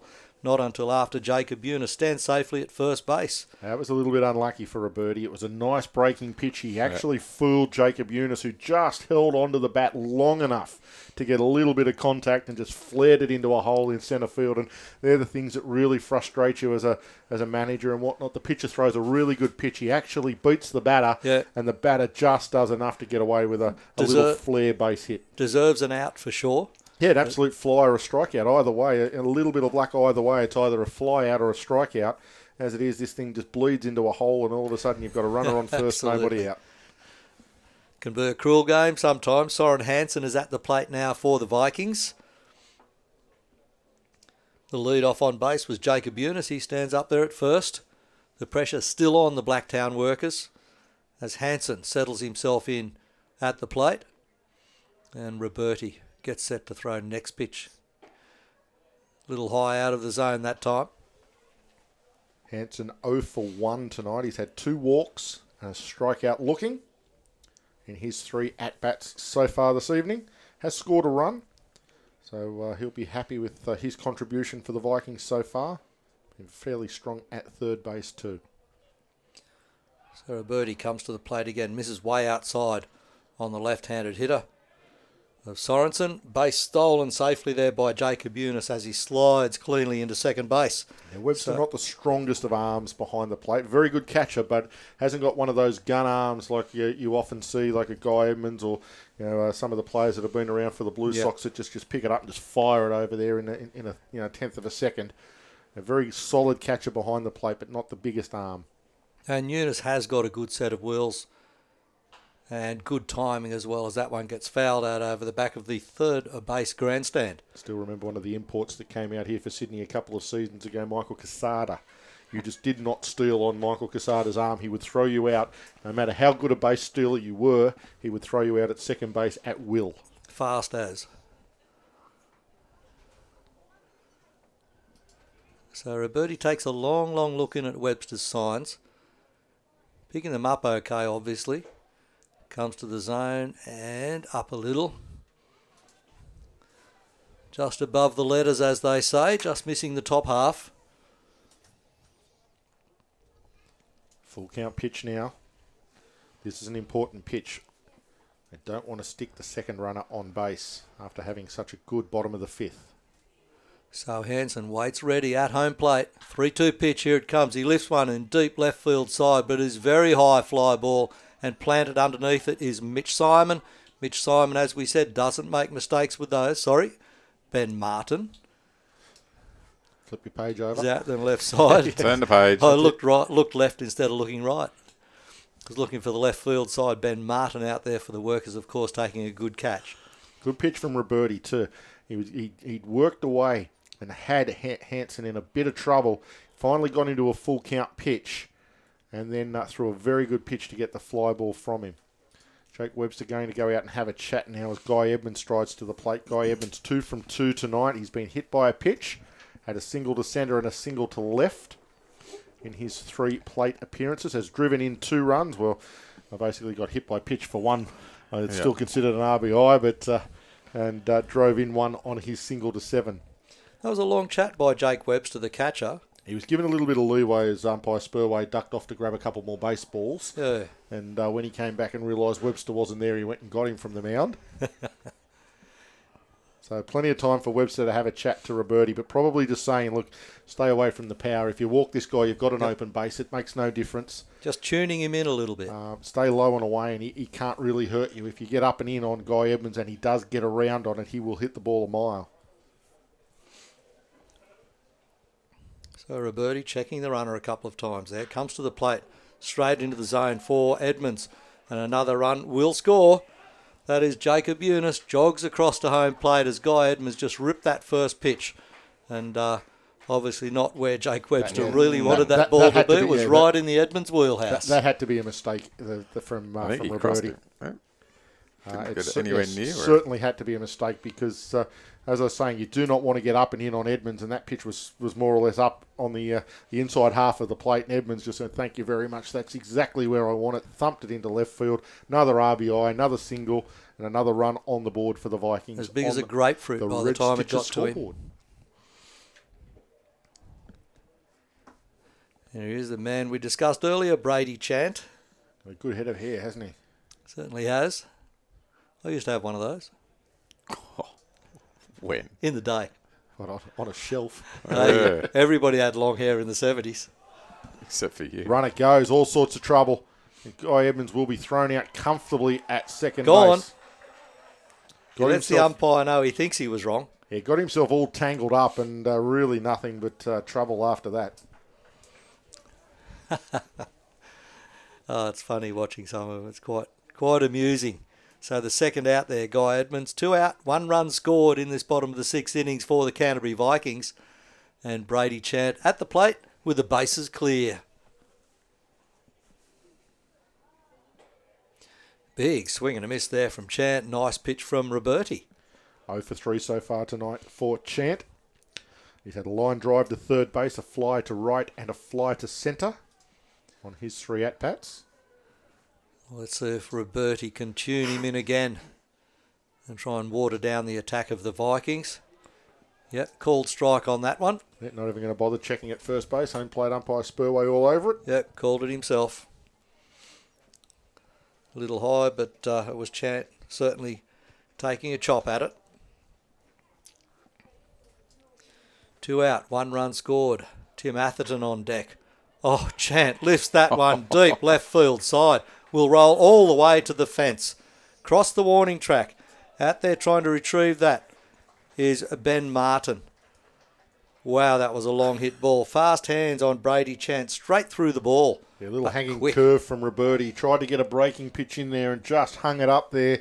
And that was all the invitation that Brady Chant needed to go whack and thump it to the wall in left field. Double to 7. And there he is standing there in scoring position. He just needs somebody to move him around now. That person could well be Tim Atherton. All the way out there to the Middies electrical sign. Middies data and electrical sign out there in left field. It's hanging down a bit. Needs a little bit of maintenance. It has. It's been up there all day, actually. That's only recently happened. It looks as though the breeze has really died off here too. It was really strong when this game started, and as the evening's gone along, it looks like the trees have become a little bit calmer and the wind has maybe blown itself out. Well, let's see what happens with Tim Atherton here. It's not as noisy as it was, that's for sure.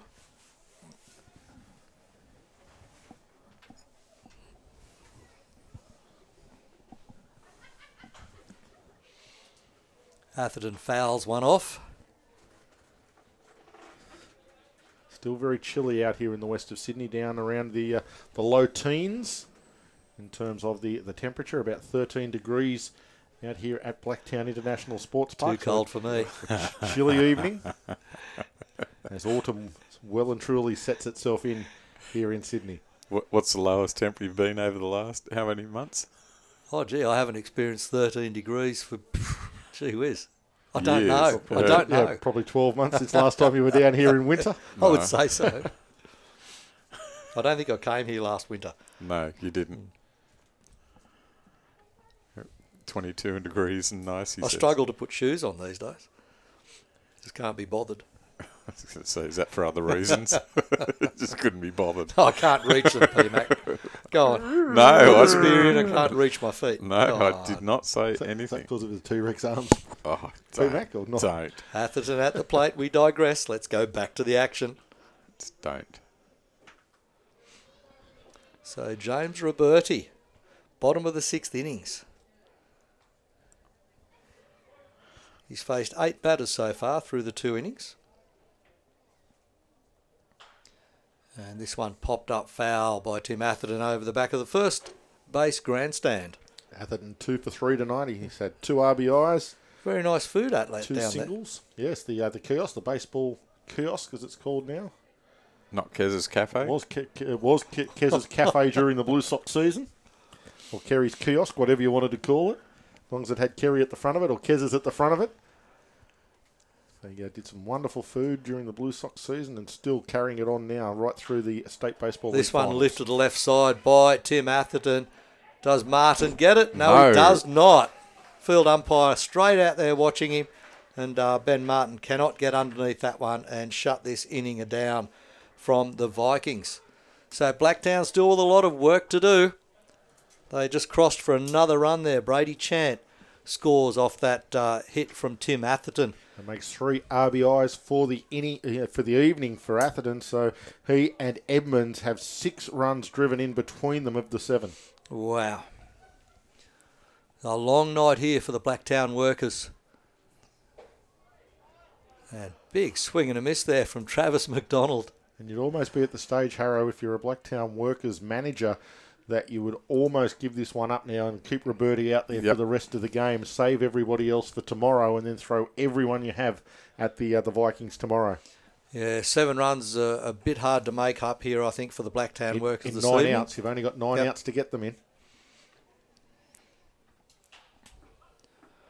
I think PMAC, if you recall, when we broadcast the academy on the Gold Coast from the Surfers Paradise Baseball Club, Travis McDonald may have been one of those players developing, but he also wanted to be a commentator as well. Correct. And he actually took our microphone and did interviews for us. He went around and did some interviews with some of the players. Quite talented. And fun. Lots of fun with a bunch of those guys up there. And he goes down swinging now for a strikeout. Big K2 from Travis McDonald. And that brings up the third out there on the Vikings. And after 6 completed innings here at Blacktown International Sports Park, the score is Vikings leading the Blacktown Workers by 7 runs to 0 on the Red Stitches scoreboard. Back in a moment.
And back at Blacktown International Sports Park, top of the 7th inning.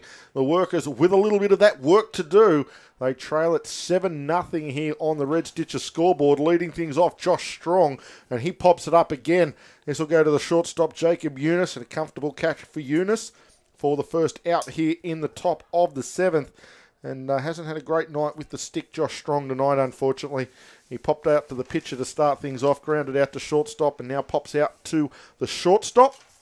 So there are his 3 at-bats. Jake Webster, the catcher, now comes to the plate. He has one of only, very unofficially, 4 hits for the Workers tonight. And that was a hit to left field last time he came to the plate. He fouls one off, in fact, to start this at-bat. Falls behind Tim Atherton 0-1. Atherton still doing a nice job up there for the Vikings, and they will love it if Tim Atherton can see this one off. He's only now, 8 outs away from closing this one out with a complete game. Be interesting to see what his pitch count is on. We are asking the research department as we speak. This one popped out into centre field, shallow centre. It'll be that man again, Eunice, drifting backwards. That's 2 pop-outs to Eunice to start this top of the 7th. Very quickly, the Workers find themselves almost out of the 7th inning and back into the field again. Wow, this is just a bad night at the office for the Workers, I can tell you now. They'll be going shell-shocked. And if you look at the way the stats are going and the way this game has panned out and the depth of the bullpen for the Workers, you get concerned that tomorrow may well be it.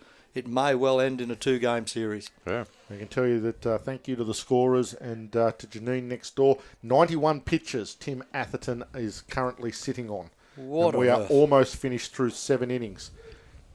Outstanding. You'd take him to the end. You would, yeah. You You'd may take as well. him to the limits. He's got his major now. He's got his Exactly. major start. He can't pitch again until Wednesday night anyhow.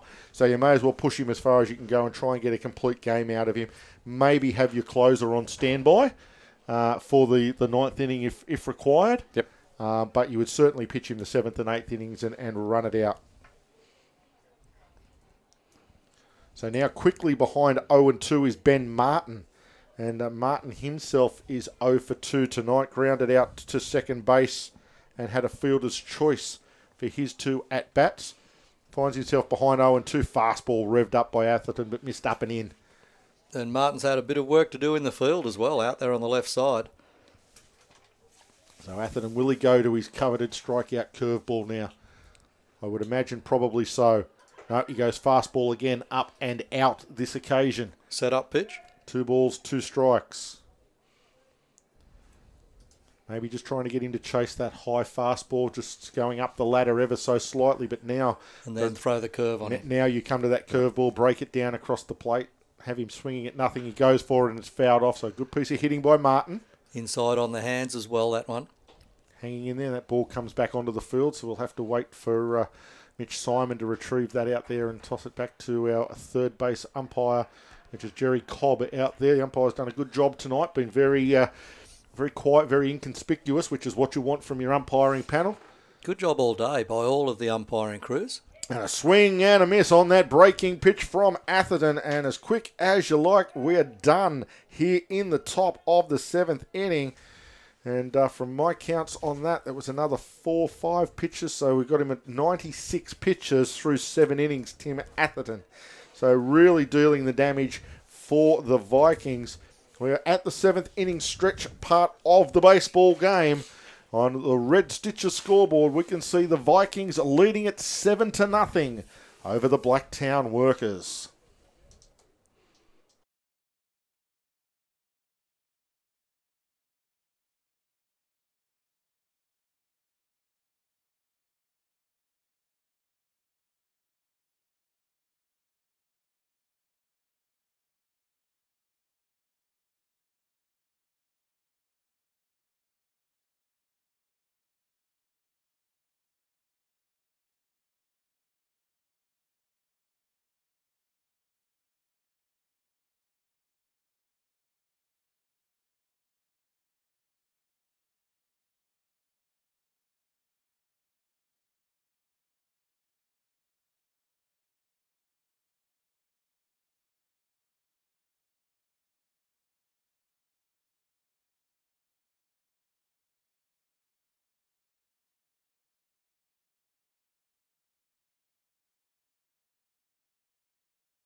Bottom of the 7th inning here at Blacktown International Sports Park. First pitch on its way to Seth Morgan, and he just pops it up into right field. A comfortable catch out there for Josh Geyer. So 1 pitch, 1 out here in the bottom of the 7th inning. I think the Vikings will be pretty happy if they could just pretty much from here on in forfeit their bats, get out in the field, get these last 6 outs that they require, and get away from Blacktown on a Saturday night with a 1-game advantage in the best of 3 series. And they would be sitting pretty with Sunday afternoon baseball ahead of them. Come back at 5:30 tomorrow afternoon and finish the job off. They've got all momentum behind them and full of confidence. So Mitch Simon to the batter's box. And he takes the first pitch for a called strike. Mitch Simon is 1 for 3 tonight. He's had a single, a ground out, and a strikeout looking.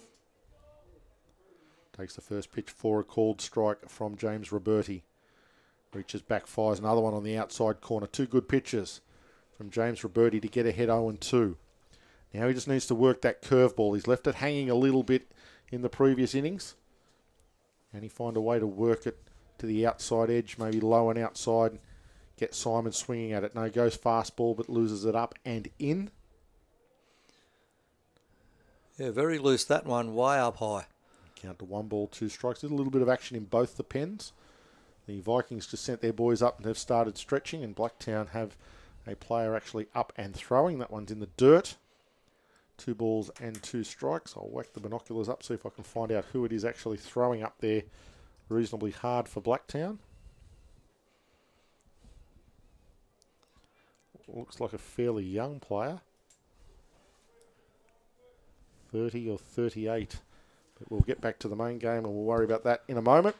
As this one swung on and fouled off by Simon over the first base dugout and out of play. Yeah, just meeting the ball wherever it is, Mitchell Simon.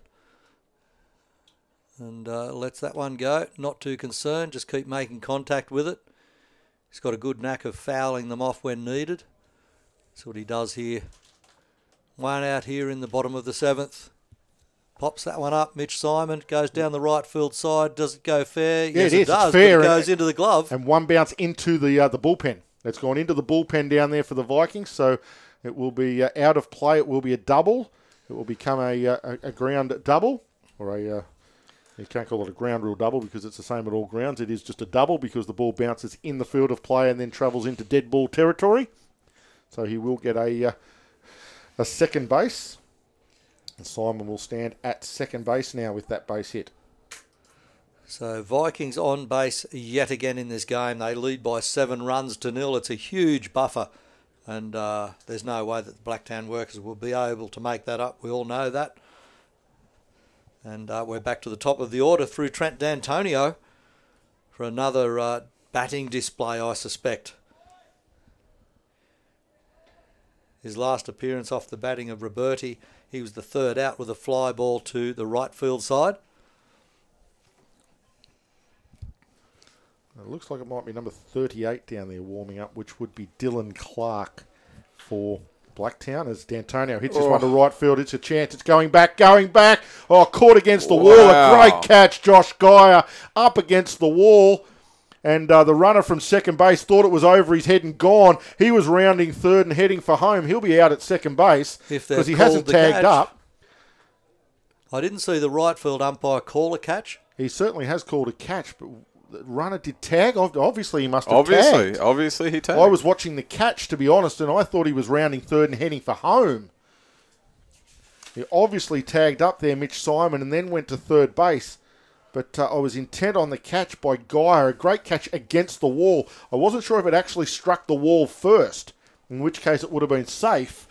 And it wasn't. It was a great catch from Geyer to get rid of D'Antonio. And the second out here in the bottom of the 7th inning. Simon tagging and advancing to third base on the catch. And guys, we've just got another question that's come through on the chat line. Just wondering about Game 3, if required. It will be on Wednesday. We believe Wednesday at around 7 p.m, but the time will be advised if required. Exactly. They've penciled in 7 p.m. on Wednesday, but it's just, depending on ground availabilities and width required and all that sort of stuff. So there we go. And we've just got the confirmation that he's just a quick runner. Oh, yeah, there's no doubt. There's no doubt he's quick. This one popped up into foul territory down the third base side. Dylan Mitchell after it. He's just hovering underneath it, waiting for it. Goes drifting back into fair territory, and he drifts with it and takes the catch, does Dylan Mitchell. And that will be the 3rd out. Jacob Eunice gone on that fly ball to third base. That ends the bottom of the 7th inning. So 7 completed and in the books here at Blacktown International Sports Park. And on the Red Stitches scoreboard, we see that the Vikings lead the Workers 7-0 after 7.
And welcome back to Blacktown International Sports Park. You're here with the Summer of Baseball, proudly brought to you by Sports Broadcasting Australia.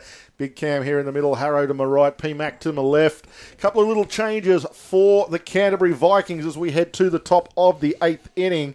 Tim Atherton has been given a well-deserved break, giving up nothing through 7 innings. And Mitch Simon has come onto the mound to replace him from left field and going out into left field to prowl the depths out there in the darkness that is the back of left field here at Blacktown International Sports Park is Josh Pearl. I played a little bit of baseball with Josh's old man Scott, so great to see Josh out there getting a run for the Vikings here in the first grade grand final. Very good for a youngster to get some experience in first grade, especially in a grand final championship series. And Harrow, we did make mention a little bit earlier that we were hoping that Gordon Guire was watching, so just got confirmation. So it's a happy Saturday evening to you, Gordon. Yeah, watching in from the Goldie. Yep, good on you, Gordo.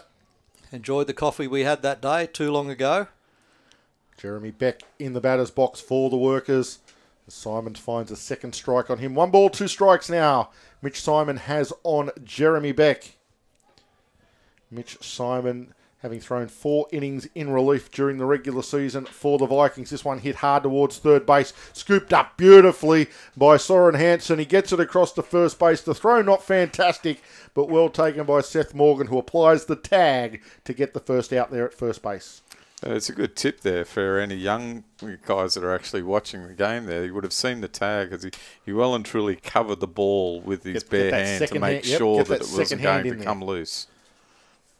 As I said, the last thing you want is that runner just to run into that glove hand and knock it out over the back of your glove or something, and you give up a base runner, especially in a close game, a 7-0 game. It mightn't matter quite as much, but you certainly don't want to be giving any easy base runners. The other side, as an experienced runner, might well get his hand in there and just pull it out a little bit. It's always worth a try, but that's happened. But the umpires will be all over that. They should be watching for that. They should be all over that and throwing him out nonetheless. But that will bring us to the number 9 hitter for the Workers, Dylan Mitchell. He is 0 for 2 tonight as well with a strikeout and a flyout. This one hit towards shortstop Eunice, stays down, bobbles it, kicks it. Cannot pick it up, cannot find the handle on it. And that will be, by my reckoning, the first error against the Vikings of the night. That is correct.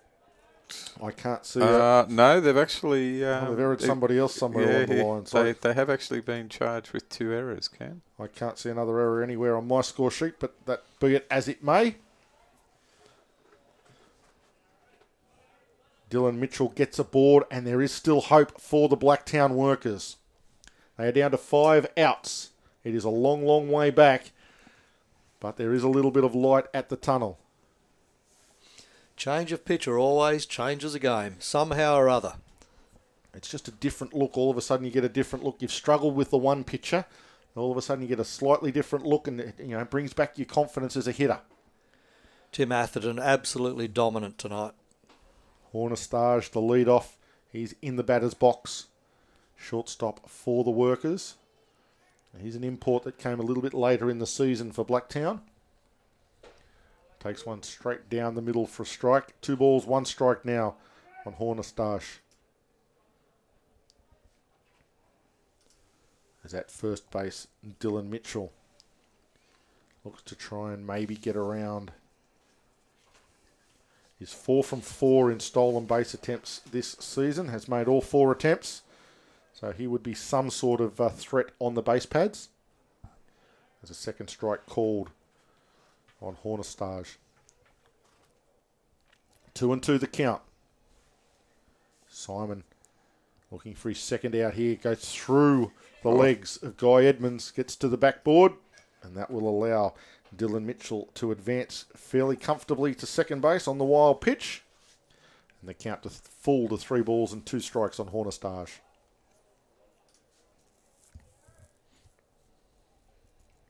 Don't forget, we will be back here at approximately 5:30, probably on air if we can at about 5:20.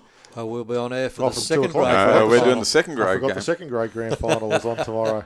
This They one did lifted into left field.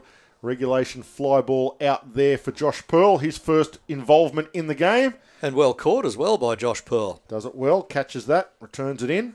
Second out recorded on the Workers here in the top of the 8th. So, yeah, join us from 2 p.m. Hopefully maybe on air about 1:50 for that second grade grand final. Get things rolling into another big Sunday of baseball here at Blacktown International Sports Park for the grand finals. Massive grand final weekend of State League baseball. The Central Coast Marlins versus Manly in the second grade grand final. Will be a big one. So a couple of teams there we haven't seen feature so far this weekend, having a go around in the second grade grand final. Eagles and the Marlins.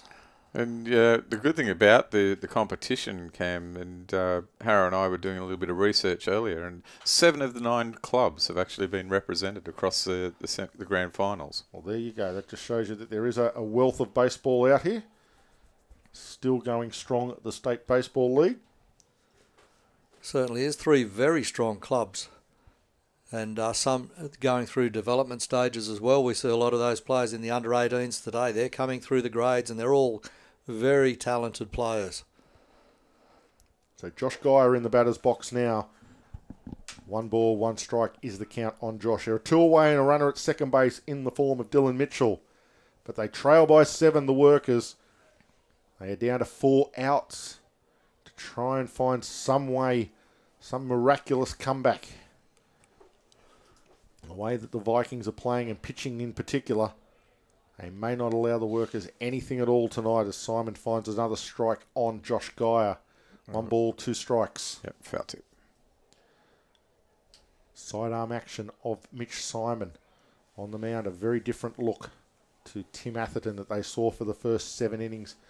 Almost faultless through 7 innings. This one a little check swing foul. It's enough on it to stay alive. Little excuse me swing.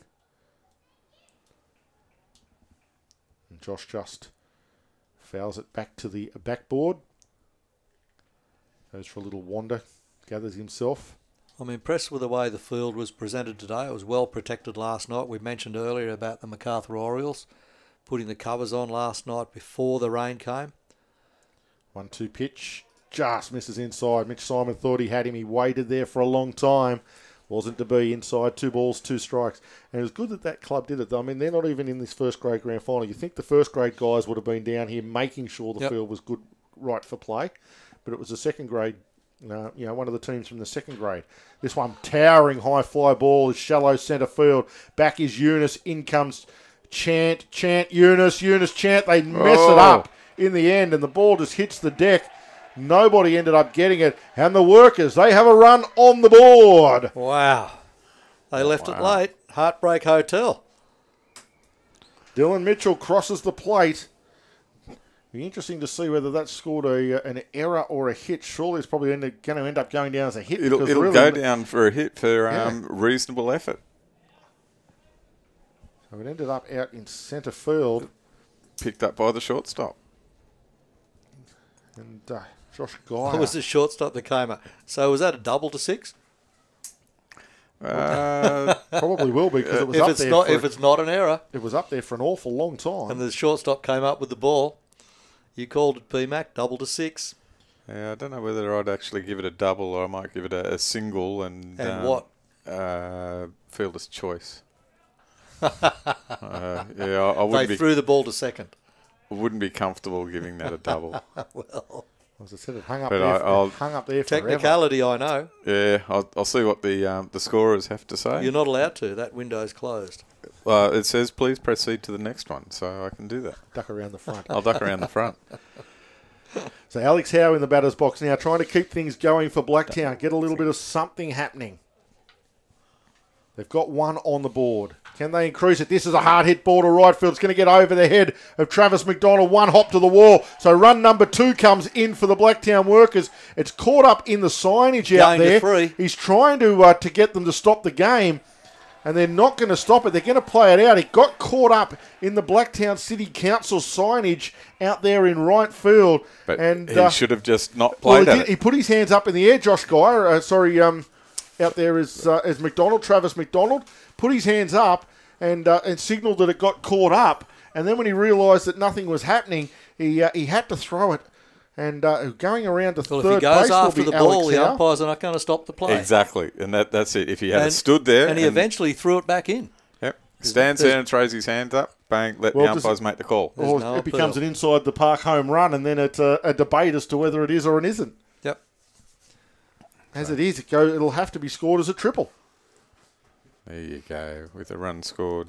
With a run driven in of Josh Geyer. So Geyer crosses the plate. All of a sudden, 2 runs in for the Workers. Only 5 to get. And we've got an unbiased father who just says that Josh's hit was a double. Definitely a all double. the way. So Harrow's right. Thanks, Gordon, for supporting. Oh, yeah, good on you. I was wrong once. I just can't remember when it You was. thought you were wrong once, but you were mistaken. Thanks, Kev. Strike now on Josh Dean. 1 ball, 1 strike on Josh Dean. And all of a sudden, the Canterbury Vikings supporters are a little bit more nervous than what they were 10 minutes ago. 7-2 is still not nervous territory yet as Josh Dean lifts one into shallow right field, going out D'Antonio, coming forward McDonald. D'Antonio going backwards. He will make the catch, and that will end the inning, but not before a little bit of heart palpitations for the Vikings supporters. 2 on the board for the Workers here in the top of the 8th, and we will head to the bottom of the 8th inning on the Red Stitches scoreboard with the Vikings leading the Workers by 7 runs to 2.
And welcome back to Blue Sox Stadium, Blacktown International Sports Park. We head to the bottom of the 8th inning. The Vikings versus the Workers. First grade state baseball league here in New South Wales. Grand final time, game 1 of a best of 3 series. And the Vikings looking good at the moment, holding that 7-2 lead on the Red Stitches scoreboard. As Soren Hansen is in the batter's box for the Vikings, and a change on the mound for the Blacktown Workers coming into the game. Dylan Clark going on to replace James Roberti. So Clark to face Hansen. Long look in again at Jake Webster's signs. Swung on, grounded back up the middle, couldn't get it. Clark coming across from shortstop will be Hornestage, and he will make the throw across to first base for only their second ground out of the evening.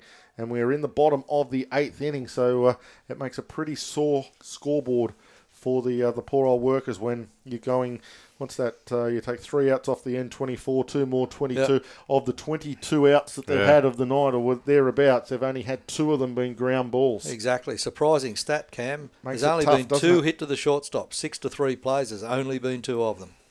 And that's, again, a very unofficial scorebook that we are keeping here whilst we're broadcasting. That will bring to the plate Guy Edmonds. Guy has had a really good night with the stick. Actually had a pretty good night all around, Guy Edmonds. He's been good behind the dish. He's thrown out a couple of runners of the workers. The very first one of the night. He caught D'Antonio stealing, which is no mean feat. So he's had a good night behind the dish, Guy Edmonds. He'd like to finish it off with a base hit. He's had 3 RBIs. He's had 3 base hits. He's been hit by a pitch. Falls behind 0-2, however, to Dylan Clark.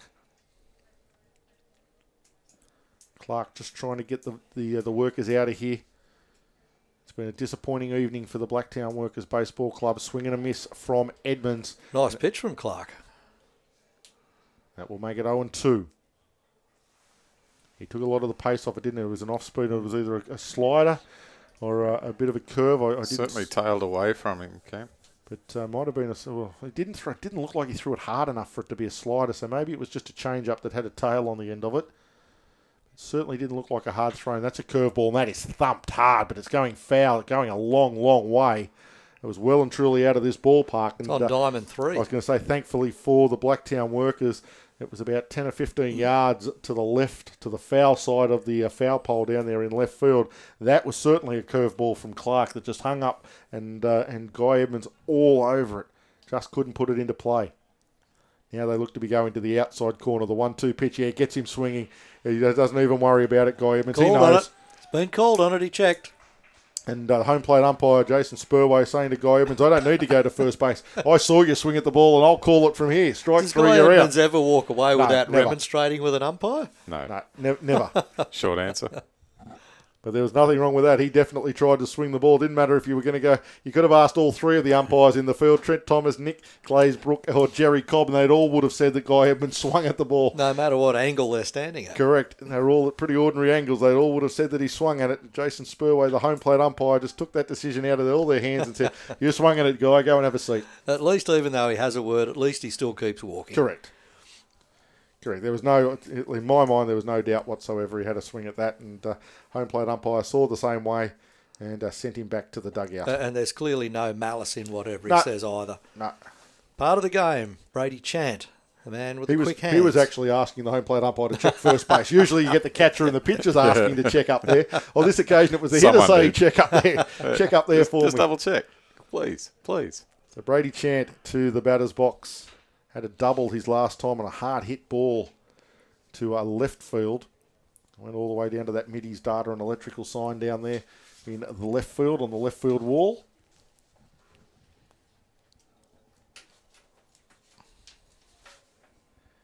He's now fallen behind at 1-2 to Dylan Clark. 2 out, nobody on. 7-2. The Vikings lead the Workers. We're in the bottom of the 8th inning. So really, the Blacktown Workers almost down to the last chance saloon. The Vikings, I'm sure, are not too worried about getting any more runs. They just want these 3 out. So having said that, this is tattooed. It's tailing, it's foul. Oh, only by inches down there. There's not much room between the foul line and the bullpen. And that ball basically bisected what room there is down there. There might only be a metre between the bullpen fence and the foul line. And that ball missed by maybe 30 centimetres from being down in the corner again and giving Brady Chant a chance for another double. Absolutely. So Chant will have to come and load up again. 2 balls, 2 strikes now with 2 out. Clark high at him. Almost at the helmet, and Chant getting out of there in a hurry. If he stays there, he's on base. Yeah, but he might have a bit of a sore head with the concussion protocols that are around sports these days. That might have been the end of his night. There'd be a ringing in the ears if it would have got the helmet. So 5 plate appearances. Brady Chant settles in again. This one's hit hard. This is a chance to left field. It's fair. It is. Gone. No, off the wall. It's not. It's off the wall. It hit the New Era sign out there. And on white. I was watching it intently. I was watching it to disappear over the fence, and it didn't. So it ricocheted off the wall. Tough play for Ben Martin, who played it well. Played the carom off the wall very nicely. Got it back into second base. But a stand-up double for Brady Chant. He's second in 2 appearances. Both to left field and both hard-hit balls. And he will stand up there at second base with a 2-out double. So pinch hitter here, number 89, in for Tim Atherton. That is Josh Pearl, who went it out is to left Josh field. Pearl, So okay. that's a straight change when Josh course. came into the game out in right field. And then it was a 7-1, 1-7 swat with Mitch Simon. So Josh Pearl into the game. And a strike called on Pearl. So Pearl steps in again, another left-handed hitter. Yeah, umpiring crew tonight, just to answer one of those questions on the chat line. Jason Spurway is behind home plate. Trent Thomas is your first base umpire.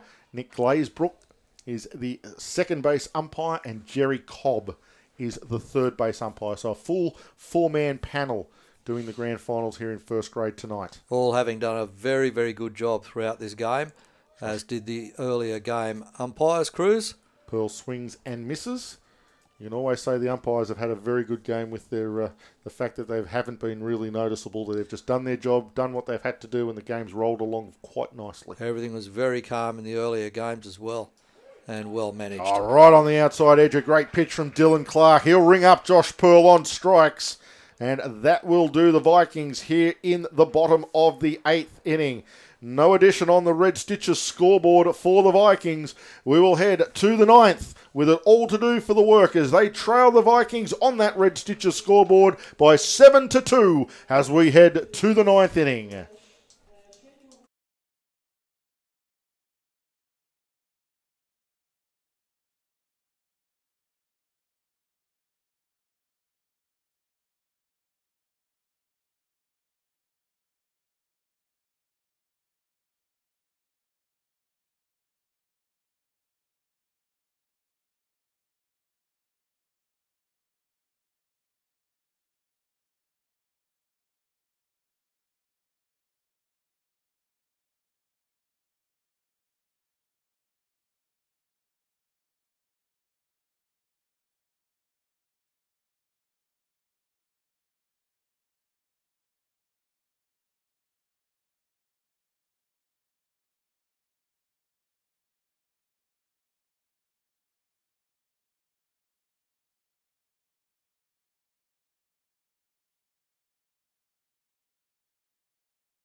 And welcome back to Blacktown International Sports Park. We're heading to the top of the 9th in the last chance saloon for the Blacktown Workers. They trail by 5 on the Red Stitches scoreboard as we head to this top of the 9th inning. They will be led off by Josh Strong. So their 5, 6 and 7 hole hitters are due up to the plate here in the top of the 9th. Mitch Simon still on the mound for the Canterbury Vikings. All to do here for the Workers. 5 runs, 3 outs. A very, very difficult task for the Workers, considering that they only got their 2 runs in the previous inning. Confirmation that we will be on air again tomorrow just before 2 o'clock, hopefully 5, as this one is just hit foul down the third base line, out of play. Around about 2 p.m. for the second grade grand final between the Central Coast Marlins and the Manly Eagles. And that will be followed by Game 2 of the first grade grand final, not before 5:30, however. So we're hoping that maybe that second grade game finishes around about the 5 o'clock mark. 5 o'clock or a little prior to that. And then we'll have that half an hour break or so, and then first grade will be ready to rumble in game number 2. Excellent. High quality baseball all ahead tomorrow afternoon. If you can't watch the broadcast, then come out to the game. If you can't come out to the game, then watch the broadcast. Come out to the game and watch the broadcast. That one, fly ball. Jacob Eunice heading around from shortstop. Will wrangle that one in shallow centre field. And there goes one of the outs for the Workers. Down to 2 outs now to try and keep this game running along. Jake Webster due into the box. Up he strides.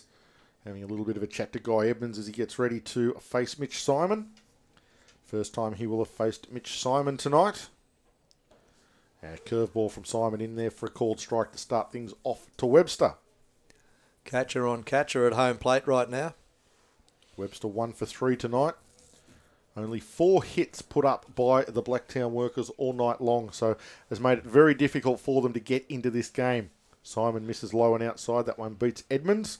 Goes to the backboard, 1-1. Just really haven't been able to get any offense happening. As we said, they've only got 4 hits up on the board. A couple of them came in that last innings to help them get those runs on the board. So it's been a fairly barren night for the Blacktown Workers, unfortunately. Simon delivers, misses inside. 2 balls, 1 strike now on Jake Webster.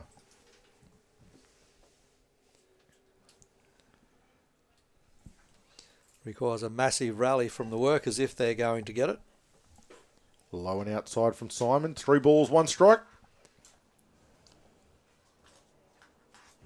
They would really need to probably get loaded bases and go from there and just to work, just to grind things away. But can't really see that happening, unfortunately. They're already 1 out. 3-1 pitch to Webster is swung on and missed. Looked like a change of pace. Webster well out in front. And the count fills at 3 balls and 2 strikes. And they're at the bottom half of their batting lineup. Yeah, well, that's where if they get the loaded bases, maybe they can work something back, get to the top of the order and put some pressure on. This one fouled off. Stays alive, does Jake Webster. If Webster, Martin and Beck could all get aboard, so to speak, and then load them up for Dylan Mitchell, maybe he gets a walk and then they've got loaded bases, a run across the plate. They're only down by 4 with the bases loaded at the top of their order. A lot of ifs, a lot of buts, a lot of couldas, shoulda, wouldas. But what we do have in front of us is a full count, 1 away. The payoff pitch, a little check swing. Enough to stay alive from Jake Webster. Got a little bit of the barrel of the bat on it. But again, it wasn't a committed swing from Webster. Sort of dangled the bat out there and stayed alive. And they have to refresh themselves, rest up and be back in around about 19 hours. And the biggest thing about getting ready for tomorrow's game is the mindset for the Workers after being thoroughly pretty much trounced in this game, as Webster does draw his walk. Good at-bat from Jake Webster to hang in there as long as he could and to draw that walk. But the mindset should be set because they're going to come to the game tomorrow and it's no different to the game that they came here tonight. Well, they've got to win 2 games. It's a little bit different. So You've got no margin for error. You can't afford to lose a game. But yes, in the mindset of having to win, you still do have to win 2 games to win the championship. But you don't have that little backstop of being able to drop one anywhere. This one hit it hard into the gap. All of a sudden, they've got runners at first and second with 1 out. Ben Martin drives one into left field. Advances Webster to second base. Well, hit ball from Ben Martin, a hard hit ground ball. We have a pinch hitter heading out to the plate. Looks like number 43. It is number 43. Tahua Nakanuka.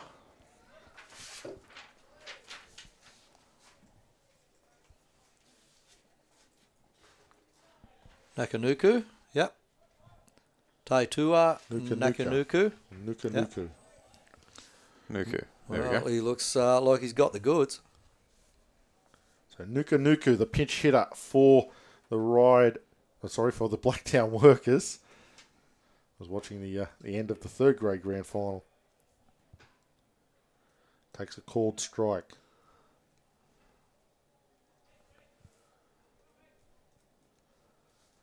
Taitua. Nuka. Fouls this one out over the first base side, out of play. Falls behind 0-2 now to Mitch Simon. Having a look here, he had 37 at-bats in the 1st grade regular season for an average of 243. Looks like a big solid Islander boy up the middle. Is it going to get through? No, double play ball. Possibly Eunice steps on second, fires it across to first, and we are done and dusted here in game 1. Jacob Eunice will turn a double play that will end it all for the Blacktown Workers. They will trail and go down in Game 1 of the Best of 3 New South Wales State Baseball League Grand Final Series on the Red Stitches scoreboard by a score of 7-2. The Vikings victorious. Absolutely outstanding game there by the Vikings. They came to this game with one mindset, and that was to win this game. Yeah, just too good in all aspects tonight, the Vikings. They were just... Tim Atherton, superb on the mound. He just basically shut down the Workers' batters through 7 innings. Through 7 innings, we had them having 2 hits. No, make that 2 hits through 7 innings against Tim Atherton, and no chance the Workers on the back of those sorts of stats getting even into the game, let alone the fact that they batted so well themselves, the Vikings, having put up 7 runs themselves inside of 6 innings. So the Vikings thoroughly deserved winners of Game 1. A great outing from Tim Atherton, a great outing from Guy Edmonds. They were very good. Jacob Eunice at shortstop, again, very good for the Vikings. Mitch Simon out at left field, had some work to do from time to time, did it very well. Came on and closed the game out for the Vikings, so another good run there. Very good all around the ground for the Workers. Some good players, but just not getting much happening in attack. They just really couldn't get much going at all. Josh Geyer had a double. Alex Howe probably looked the most likely with the stick for the Workers. He was robbed of a home run by about maybe 5 feet in that first innings, which would have been a 2-run home run, which may have well have changed the game. Top of the first innings, you get a 2-run lead. Maybe that just changes the momentum and the confidence of the Workers. It wasn't to be. He ended up with a single and a triple a little bit later in the evening, so he was probably the best for the Workers, but thoroughly deserved winners, the Vikings here of Game 1. They run out winners 7-2 on the Red Stitches scoreboard, and they will take a 1-0 game lead when they return here tomorrow afternoon. 5:30 will be the earliest of first pitches for Game 2 of the grand final of the New South Wales State Baseball League Championship Series. And as I said earlier, the Blacktown Workers have got to regroup, come back here and be ready for the first pitch in around about 19 hours. And likewise, we have to be ready for our first broadcast in around about 14 hours. So we've got a little bit less time to refresh, but we don't have to worry about a mindset of winning or losing, because we'll be here, everything will be tuned in, and we'll get in with the game. And we're really looking forward to the second grade grand final championship game, which will be an outstanding effort. That'll be starting at around about 2 o'clock, and then 5:30 for Game 2 of the first grade series. In the meantime, thank you everybody for tuning in. Thanks for spreading the word about the broadcast. We hope you enjoyed it all, and I'm sure you'll tell friends and family about the link and how to view Game 2 tomorrow afternoon in first grade, or in fact tune into the second grade game at 2 o'clock a little earlier. Spread the word around the world, and I must also say congratulations to the Vikings and their manager, who happens to be overseas, Scott Podmore, called away on business. So good on you, Scott. Congratulations on your team winning game number 1. And congratulations also the third grade that go to the Ride Hawks, who won that game 9-8 over the MacArthur Orioles. So a very tight finish, but they held their nerve and held on to win the third grade grand final. And, of course, in the under-18s... Borkham Hills winners over the Ride Hawks by a significant margin of 8 runs to 1. Well done, Borkham Hills, in the under-18s championship. So a couple of grand finals already decided today. Winners to Borkham Hills and to Ride. Canterbury, they have the advantage in first grade. Let's see what happens with tomorrow's grand finals. Central Coast versus Manly in that second grade game. And, of course, these two teams, the Workers and the Vikings, going off against each other in Game 2 later in the afternoon. Absolutely. And also, everybody, thank you very much for your feedback and contacting our broadcast. In the meantime, on behalf of the Summer of Baseball and Sports Broadcasting Australia, I'm Paul Harradine, he's Cameron Hickson, and he's Paul McCulloch. Have a great night, and hopefully you'll all tune in tomorrow. Take care. See you tomorrow. See ya.